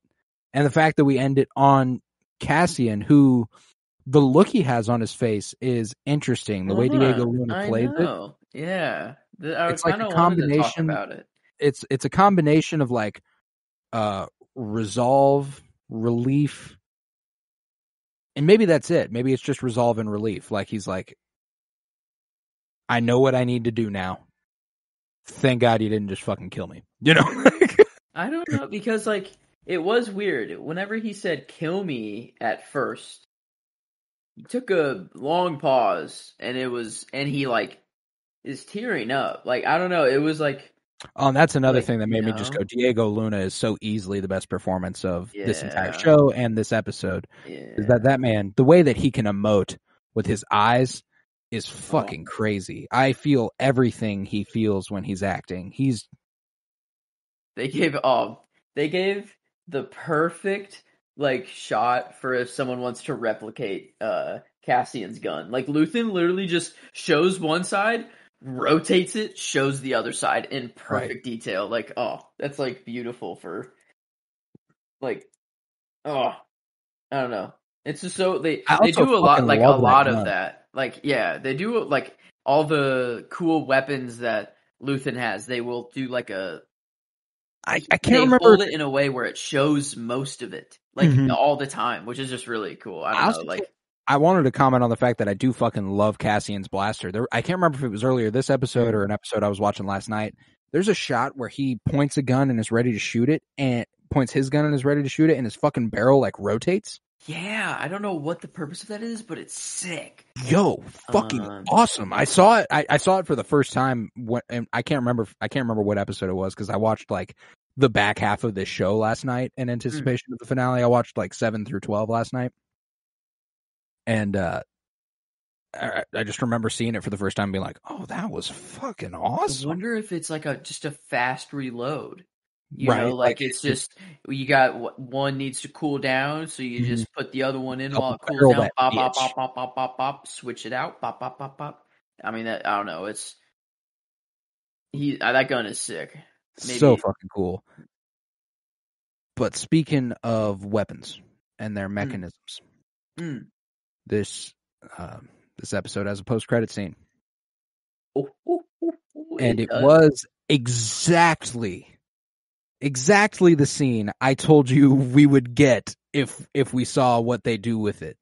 They didn't show the whole transportation at getting there, but you see the droids working on the little parts that they were building on Narkina 5.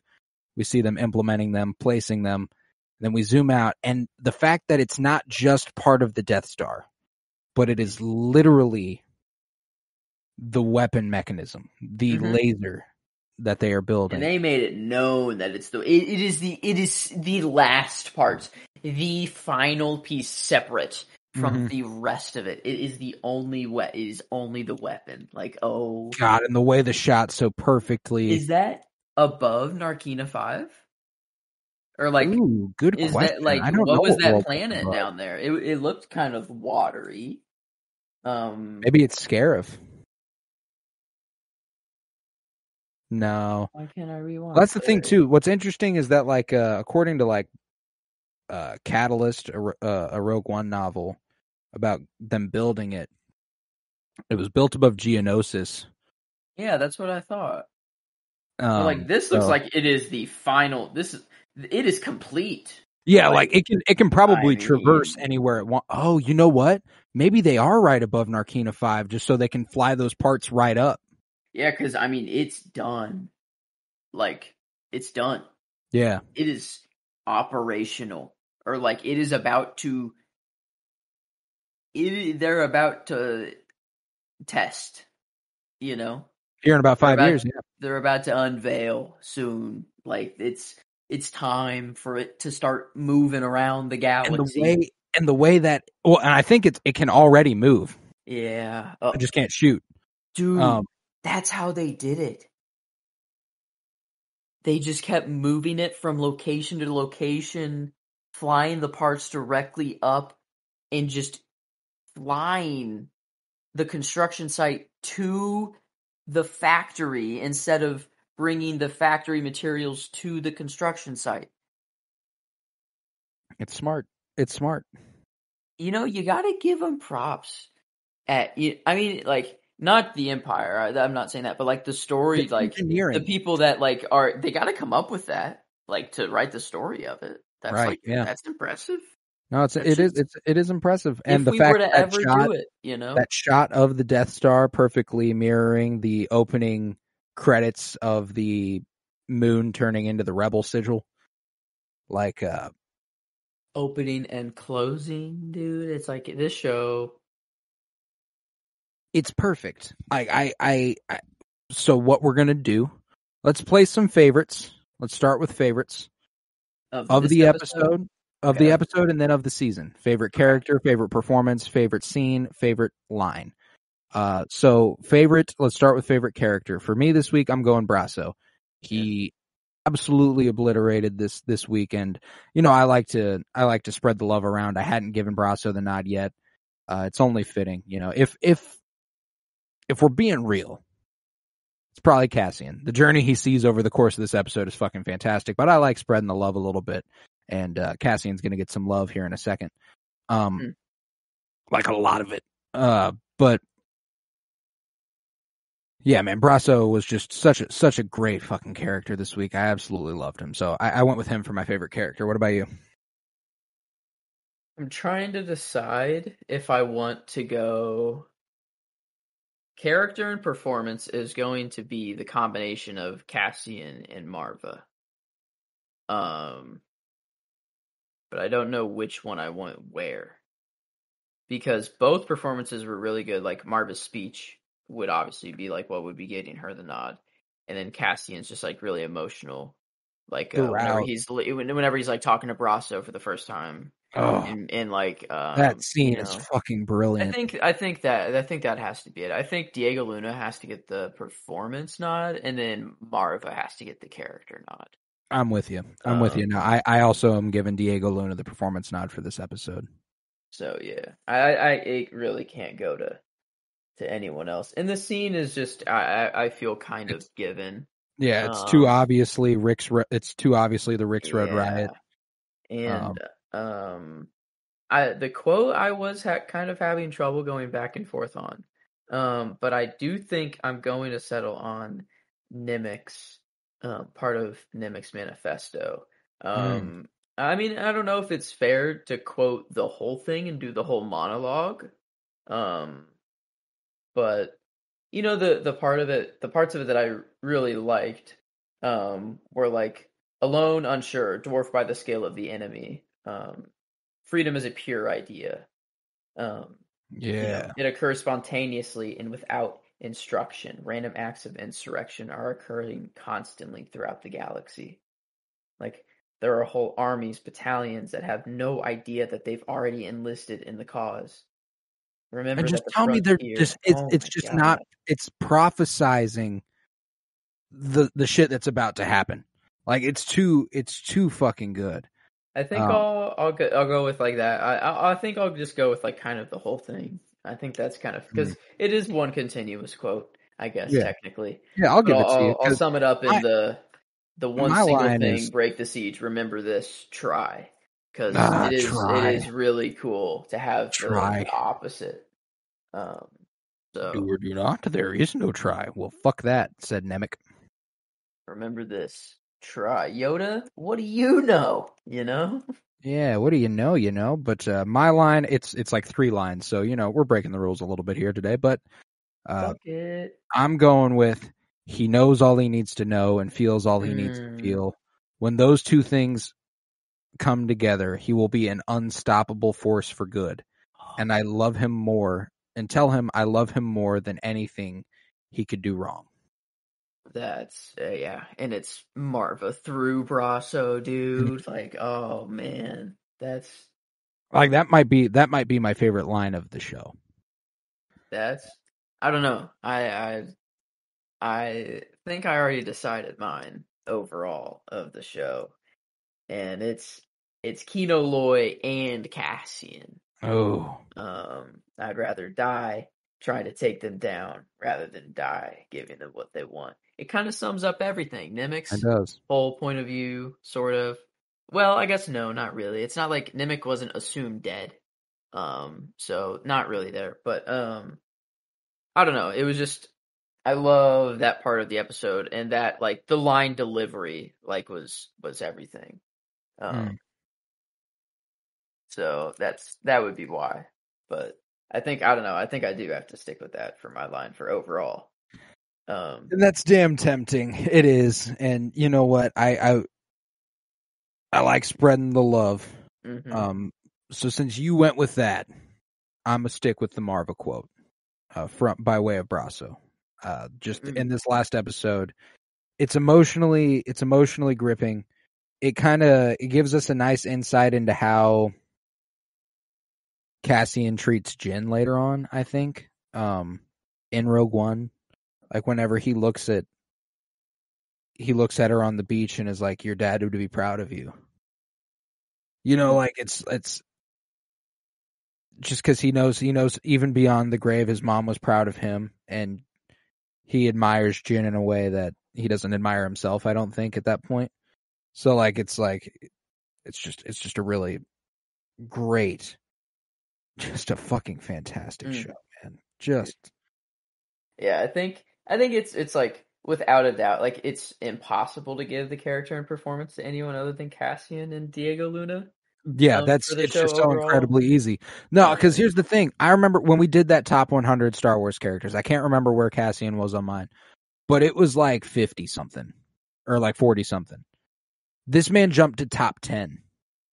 Yeah. Like, and this is season 1, which is I feel like a 4th. Like this is like or like a 5th even. This is act 1, buddy. You know what I'm saying? I feel like it's act 1 of like 4. Like is what I'm like I don't know. It feels like or like maybe, you know, it's just the pace is going to I thought about this because the story, like this story, season 1, I think is the most compelling singular story you can tell about Cassian. I think season 2 expands a lot more beyond Cassian. It's confirmed to have a season 2. Yes, it's a guarantee, and it's confirmed to be it. Oh, and that's done. Yeah, like they are going to cover the next 4 years after this in season 2. Okay. Wow. They have to pick up the pace then. It's the same amount of episodes. Is that confirmed? Yep, or 12 episodes. Then 3 episodes a year. Well, I guess how much time has passed so far? Probably not quite a year, but given that he's joining up the rebellion, I think we'll probably take a little jump. Has it really between been seasons? Not quite a year? From the very beginning? He was on Narkina 5 for what, a couple months? I don't know. Yeah, that's a good question. He was on Narkina 5 a couple months. It was a month later, another month later. I think it was definitely 2. I think we at least covered half a year. That's at minimum. Okay. Yeah, actually, so yeah, they have a lot of time to cover. And maybe he does get captured for a while. I don't know. Maybe like that is a thing. Like, you know that one prison where like all the super bounty hunters and like Cad Bane broke someone out of in like Clone Wars? Yeah. What if like Cassian gets in there and like I don't know, he breaks out somehow? Like it's impossible to break out from there, but he just finds. He does it. He's that guy. Dude, like I really hope like Kino Loy gets some like because that's the thing like Marva like was off screen and like it didn't sit right and we're like we need like I don't know it didn't sit right with me and then like this was very good. I love what we got. I don't know. Do they really just that's it with Kino Loy? Can't swim. Was it just like a cameo, and just like, hey, it's No, Andy it Serkis, wasn't. It like wasn't a it doesn't have cameo. to like I It don't know, wasn't a man. cameo. It was a compelling 3-episode character arc. Like the shit they managed to do with him over the course of 3 episodes is nuts. Like the fact that you feel like we need more of him is crazy because in that first episode, like, and don't get me wrong, I'm with you. I want more Andy Serkis in my Star Wars. I want more Andy Serkis in my everything. But that first episode, he's institutionalized. He's fighting for the rebellion, basically, at that point. Or for the Empire, basically, at that point. And then the second episode, he's like, oh, okay, so some shit's going awry. And the third episode, he's like, fuck yeah, let's get the fuck out of here. Like, it was so concise, so complete in and of itself that if they never touched it again, I'd be perfectly okay. But obviously, I would like more Kino Loy. I would love more Kino Loy. Just like I have my headcanon ending, which is fine and dandy and great, but like I'd honestly like in headcanon, he's living and he's actually the inspiration of Snoke and like Palpatine listen to this recording. That's my headcanon perfect ending is that Kino Loy was so goddamn inspirational that even Palpatine was like, God damn, I need some of that DNA in Snoke. I'm gathering all this DNA for Snoke to make him uber whatever. So I need damn Kino Loy, get in my batch. That's my ultimate headcanon. I'm not gonna lie, you've like you had back when we were watching WandaVision, you had Hayward was Ultron. Which, hey, still not. I'm kidding. Here's the thing. I like that theory more than I like Kino being Snoke, or having anything to do with him. Like you mean the DNA? Like yeah. Palpatine No, I think it makes sense why you and a lot of people have jumped to that conclusion. Or a headcanon of sorts. Like it does make sense. They're played by the same guy. It'd be hilarious. Like this voice got people to rally and do fucking nuts shit. And it was kind of a little altered. It was like the altered Andy Serkis voice. Kind of like Snoke when he was speaking as like the voice of God. Why the fuck did they credit it as the voice of God if that's not Palpatine speaking through, dude? I don't know. I think there's actually more credit to this than I let on. It's my least favorite Star Wars theory. I'm honored. I'm honored to have come up with the least favorite Star Wars just because theory. It would feel so fucking wrong. Like okay, imagine it happens in a Lego Star Wars movie where that I could absolutely like Palpatine's like just in his like whatever with headphones on, like listening to everything across the universe, and then he's like, oh, and he hears Kino, and he's like, I like that, and then I don't know, does something with that, or get something. me his DNA. I like his DNA. Maybe not. No, yeah, I could see some shit like that, but no, and Tony Gilroy and Andy Serkis have been incredibly glib about the fate of Kino Loy in interviews. They've been like, well, you didn't see him die, did you? They've done that thing, Okay. So like, okay. So there is a chance he's back at some point. So we'll see, but let's give this episode and then the season overall a rating. Oh man, well, I already put in some numbers for this episode. I just wondered if you agree with them. Let's see. Let me get it. I already put in some numbers. I just didn't know if you agreed with it or not because I see you've granted this episode 10s across the board for critical enjoyment and genre. And I can't confidently tell you different. Because the only episode that I could even compare this one to was One Way Out, the prison break. It was like, it got me riled up in the same way. It got me crying the same way. It's like, That's what's wild. One Way Out did make me cry. And it did fuck me up. And that is 10s across the board. But it is not the same way. For me. This one, just because it was the completion of the season's arc. There was so much more that went into this. There was the fact that it was Marva's funeral and it was Brasso and Bix who we started the show with, and there was just something special about it, man. And don't get me wrong, One Way Out is 10s across the board. I'm just saying, if I could, I'd give this 10-5. That's what I'm saying. That's true. No, I think there's some credence to that. These are, I think, both perfect episodes of television on their own rights, but there is a better perfect in this case. There's a better perfect. In this case, this one, I don't know. Well, and not to mention the fact that we don't do intervals that aren't 0.25. True. And, we gave, the other, the other kind of arc ending episode, a 9.75 critically, and then the rest were 10. So, it was all, literally... Gosh, and it's crazy. That episode was so fucking good at the time, but it's nothing compared to what One Way Out and Rix Road are. No. We came out of that arc going, they have to do some crazy shit to get better than that. You're right. We said even after Reckoning, we were like, oh my god.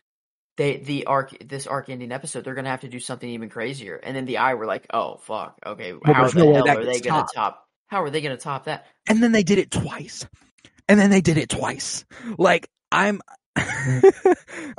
That's why I'm so certain this is my favorite and the best. Not just Star Wars. Star Wars. This is the best. This is the best series of the year, without a doubt. 1,000%. Critically, everything. No matter if you're a Star Wars fan or not. That was what I've been telling my parents the last couple days, yesterday and then today. I know I've told you this before about Star Wars stuff. I know I've told you have to watch a Star Wars thing because you don't need anything else to watch it. I'm telling you need to watch this because it's good. I told them I'm certain. I've never told them this. It's the best Star Wars thing ever. And they were like, that is certain. There's no fucking doubt. That's what's nuts is I've never felt inclined to say that. I've never watched anything and thought to myself, wow, this could really be better than the original trilogy. And you know what? When I watch this, it's not fucking close. This is far and away the best Star Wars thing. I don't say that to be everything else sucks. I fucking love all of it. I love all of Star Wars. For different reasons. It's the original trilogy, the reason we love it is how hard it was to make and how crazy it was at the time. It's groundbreaking. It's nostalgic and it's crazy hero story. It is great. It is fucking wonderful to watch, and it's incredibly fun. I can't connect with a Force wielder. I can't connect with a Death Star. I can't connect with that's what's crazy is that they. But I don't want to discredit anything that because it did. I can connect with that. That showed me that I could. True. That's why it's a marvel that this show did what it did, because all the best Star Wars shit ever has moved me to tears, has made me go, wow, this is the most universal and relatable and lovable franchise there's ever been. And then this came along and and here's the thing, I'm not going to get my hopes up. There's just no fucking way season 2 is as good as season 1.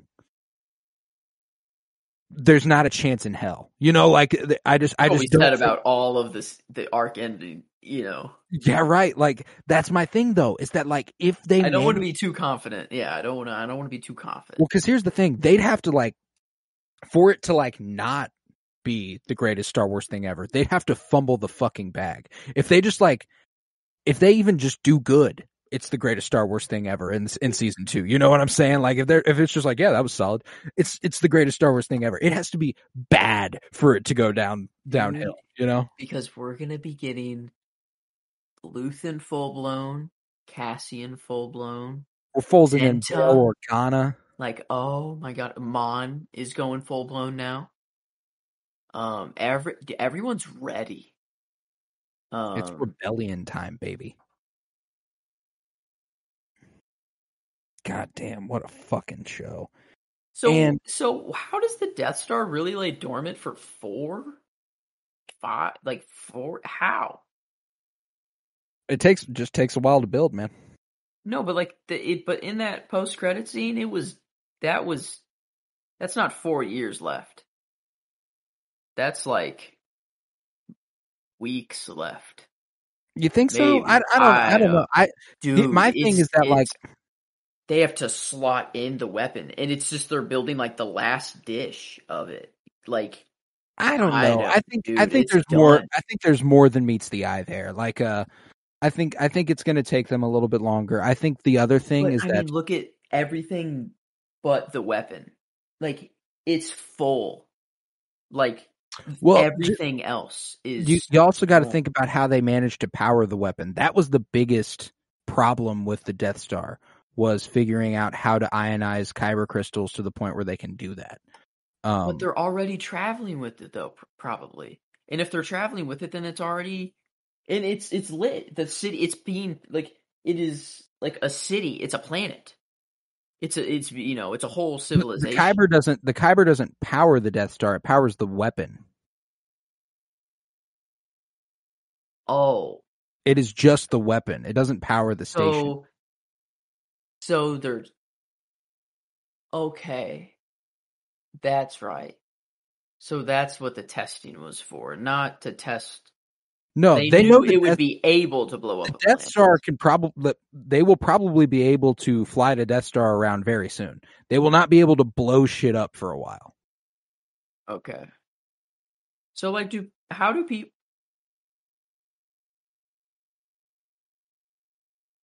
not, where do they keep, how do people not know of it? If it's been around like this, built for 4 years? There's my next prediction for season 2. At the beginning of Rogue One, which we are about to talk about, if you're still down for that. I know it's getting real fucking late, but yeah, I kind of need to watch it. Oh, I'm fucking hyped now. It's 2 a.m. and I'm not even fucking close to tired. But like, I think what happens at the beginning of Rogue One is that Cassian learns from Homie that the Empire has a planet killer. What I think is that is just assuring suspicions the rebellion already had. I think the rebellion I think that's what season 2 will be a lot about, is trying to find it. Because Saw Gerrera had like an obsession with it, didn't he? Mm. And like he was very early on in it. Like whenever they were finding like Saw had an obsession with it because he raised Jyn Erso, and because he knew Galen was working with kyber crystals to try and figure out how to weaponize them. Yes, but then on Geonosis, under like in the like insect whatever crit, yeah, right, whatever, like though they knew of the Death Star, and like I don't know, I felt like there was a Saw Gerrera connection there for some reason. Like yeah, Saw was there. That was in Rebels. Saw was there when they found that extra little fucking guy. I guess it was just the circle with the dot. They didn't know it was the Death Star. Yeah, they didn't know it was the Death Star. So that's what it was. We knew it was the Death Star, but they did not. Yeah. So maybe that's what my hang up was. Okay. But nevertheless, let's rate this season. Ooh, okay. Now, if we're claiming it is the best Star Wars, without a doubt, and I'm kind of claiming that without a doubt it's the best season of television this year. Here's my thing. It is a 10 out of 10 in two categories guaranteed. That is Enjoyment and enjoyment and genre. genre. There's no doubt. Okay. Those are 10 out of 10s. I guess overall, critically, over the entire season, is it a 10? Maybe that is a little ridiculous critically. I think So 9.75 or 9.5 even would be more. okay, let's think about this a little more. I think critically for the whole season though, like that's a lot though. Like what did they mess up on for the whole season? Because that's the thing is that like this is such an interesting dynamic for a show to have 3 episode arcs and then to have one that's like split too. And like you get these season finale like episodes multiple times in one season. Which I think is just what makes Clone Wars so good. Is that they're quick and you get like it's basically just 1 hour long episode, Right. each arc. And that's what this one is, but a movie, kind of like a mega movie for each arc. And it just, I don't know, it works so well. And I don't know. I just didn't want to jump the gun and be like, yeah, 9.5. No, because here's my thing. As a story that they told, like, I think this is the strongest example of storytelling, it guaranteed on the television side of things for Star Wars. Like, okay. Yeah. I can guarantee that visually. Again, Yeah. I think we are looking at the best visual Star Wars show Okay. there's been. Fair. Performance. I'd argue score. The best it's ever Oh, been. my God. Yeah. The performances. Now, there's where it's like you're never really missing with the performances in Star Wars. Like they know what they're doing on that side of things. The only example of like a pretty meh actor, I think, is like Gina Carano as Cara Dune, but we don't talk about that. Dude, but we got like iconic like Kino Loy, like let's think like like Luthen's Andy, speech. Andy Serkis, Stellan Skarsgård, Forrest Whitaker, Diego Luna, Fiona Genevieve Shaw, O'Reilly, like Genevieve just O'Reilly, Adria Arjona, like these performers were fucking electric. this show better win whatever award TV shows win. All the Emmys. All the Emmys. Emmys. They oh my God. Every single one. Well, and that's what's pressing me is that there are people who will dismiss it because it is Star Wars. Yeah, that's the sad thing. Is that this show will go under the radar. And that's going to be so sad to know that it's this good.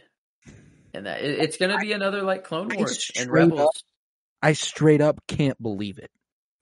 Like, every time I think about it, you remember when Mandalorian Season 2 was coming out? And they were like, all right, guys, here's this giant fucking announcement slate for everything we've got coming up. The Book of Boba Fett, Obi-Wan Kenobi, Ahsoka. I sure as shit did not think Andor would be the best Star Wars thing of all time. You know what I'm saying? Like, not just of that slate. Like that's what's blowing my mind right now is that I thought Obi-Wan was about to be like the creme, the creme de la creme, the absolute goated god tier. And then I'm like, yeah, the Andor, like Cassian. That's the thing. Before this, I watched Rogue One, and Cassian was like, I was affected at the end, obviously, but like, I don't know why. I just leave that movie not thinking about him. It's so weird. Like I don't for some reason. you key in on Jin. Like they Yeah. make Jin the main character of that movie. Yeah. Like that's and there's no doubt about it. And But now I'm gonna watch. It's gonna be a completely different watch. It's I'm gonna like. so fucking excited to watch that right now. Oh my god. Yeah. No, I'm minimum 9.5. I think it might be 9.75. I think it is. I think it is because it's I can't if there's any tiny teensy fucking gripe with it, it's that there are too many humans. And Yeah. that worked to the storytelling that they were doing, you know, like so like I don't know. I can't confidently tell you. It was more revolutionary. It was more it invoked the spirit of Star Wars in a way, in a new and interesting way. You know, in a franchise that's just seared in nostalgia. Like that is what everything is made for. The Mandalorian is elements of the original trilogy just put on full display. How about we give Luke Skywalker in season 2, Ahsoka, all this shit. The Clone Wars getting all these callbacks. The Book of Boba Fett, legacy character. Obi-Wan Kenobi, legacy characters. You know, these are like you're banking on nostalgia. And when you get a new, inventive, creative direction for a television show, like this gives me so much hope for whatever they want Tony Gilroy to do, because he signed a deal with Lucasfilm to do a lot more shit. He will not. That is very good news. Dude, like this is. I just get chills. They better. I ran the averages of each individual category. If we were just to run the numbers straight up and take those numbers as if they were, you know, our overall. The overall critical rating was basically a 9 flat. 9.04 when you average all of them out. Enjoyment was a 9.65, so basically like a 97%. Critical or genre was a 9.6, and then the overall average was a 9.43. So I mean, like obviously our rating's going to be better because the individual episodes, whenever you look at like the first and second episodes of each arc that are setting up the finale, you know, of each arc, it's hard for them to be 10 out of 10s, you know, every time. But when you look at the show in total, it totally makes sense to rank it. It absolutely does. And making it for us a 99%, yeah, a 99.2, that does make it easily, not quite easily, but even on our 5-point rating scale, it tops those shows. House of the Dragon was 9.67. So House of the Dragon came in at a 97%. Westworld came in at a 98%. If you times that by 2, Kenobi came in at a 98 or a 96%. That's too high, honestly. I think. I don't know. I'm looking back on Obi-Wan without watching it again and remembering. I guess it didn't live up to the hype that I thought it was going to. I think because it was very overhyped. I think the fact that we got this really, really put Kenobi to shame just because of how fucking incredible it was.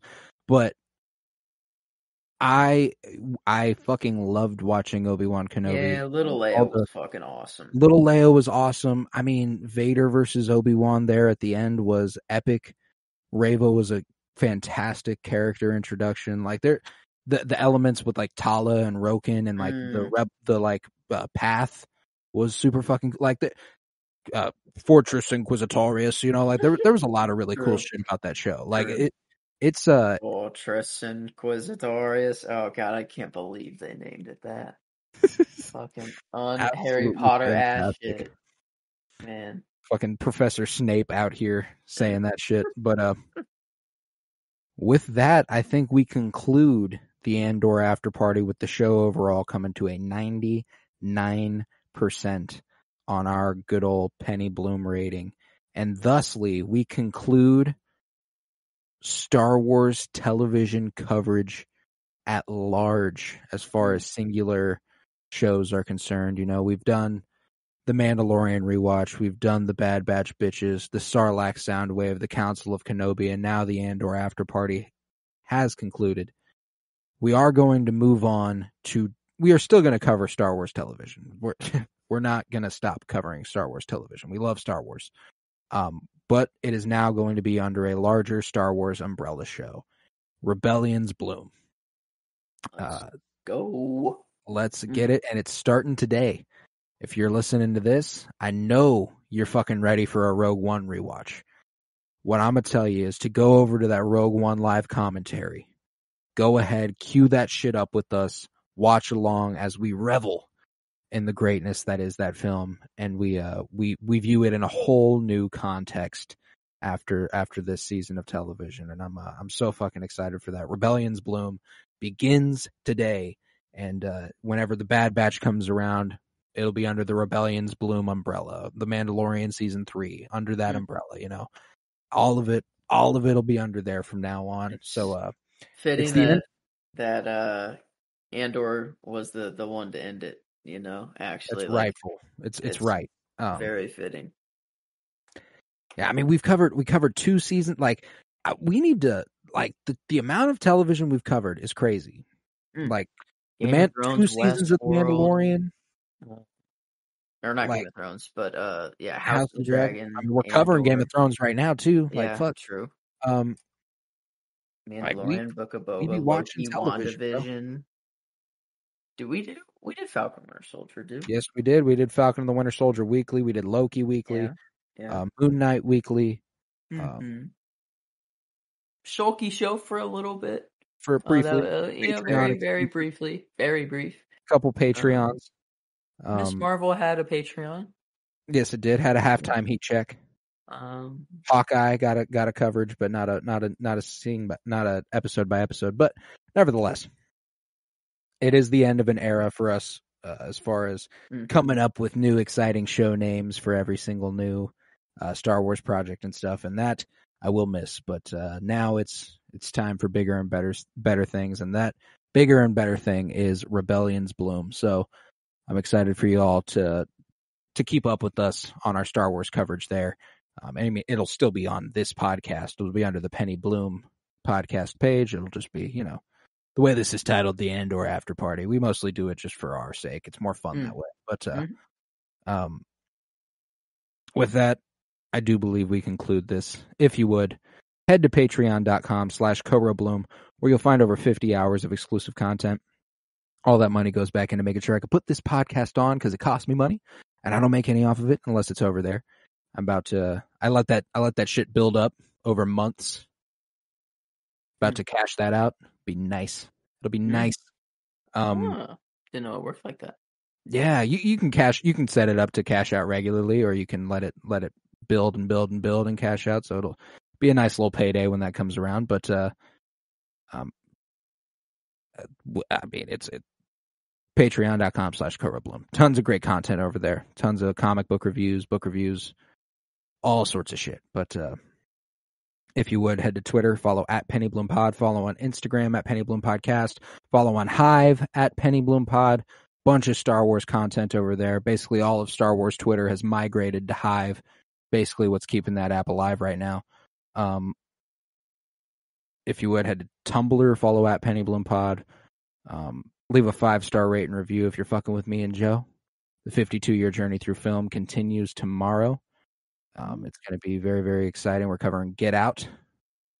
So that's great. We're doing Rebellion's Bloom starts today. Go check that out. Listen to a live commentary of Rogue One to celebrate your Thanksgiving. We continue Game of Thrones. Winter is Blooming next Monday with episode 5 of the season 1. So that's very exciting. Tons of great shit going on at Penny Bloom right now. We're having a grand old time. I was Colton Robertson. I was joined by Joseph George. Thank you very much, homie. Oh, thank you for having me. It's always a pleasure. Oh, and it is always a pleasure to have you. Remember, peace, love, and bloom. And remember this. Try.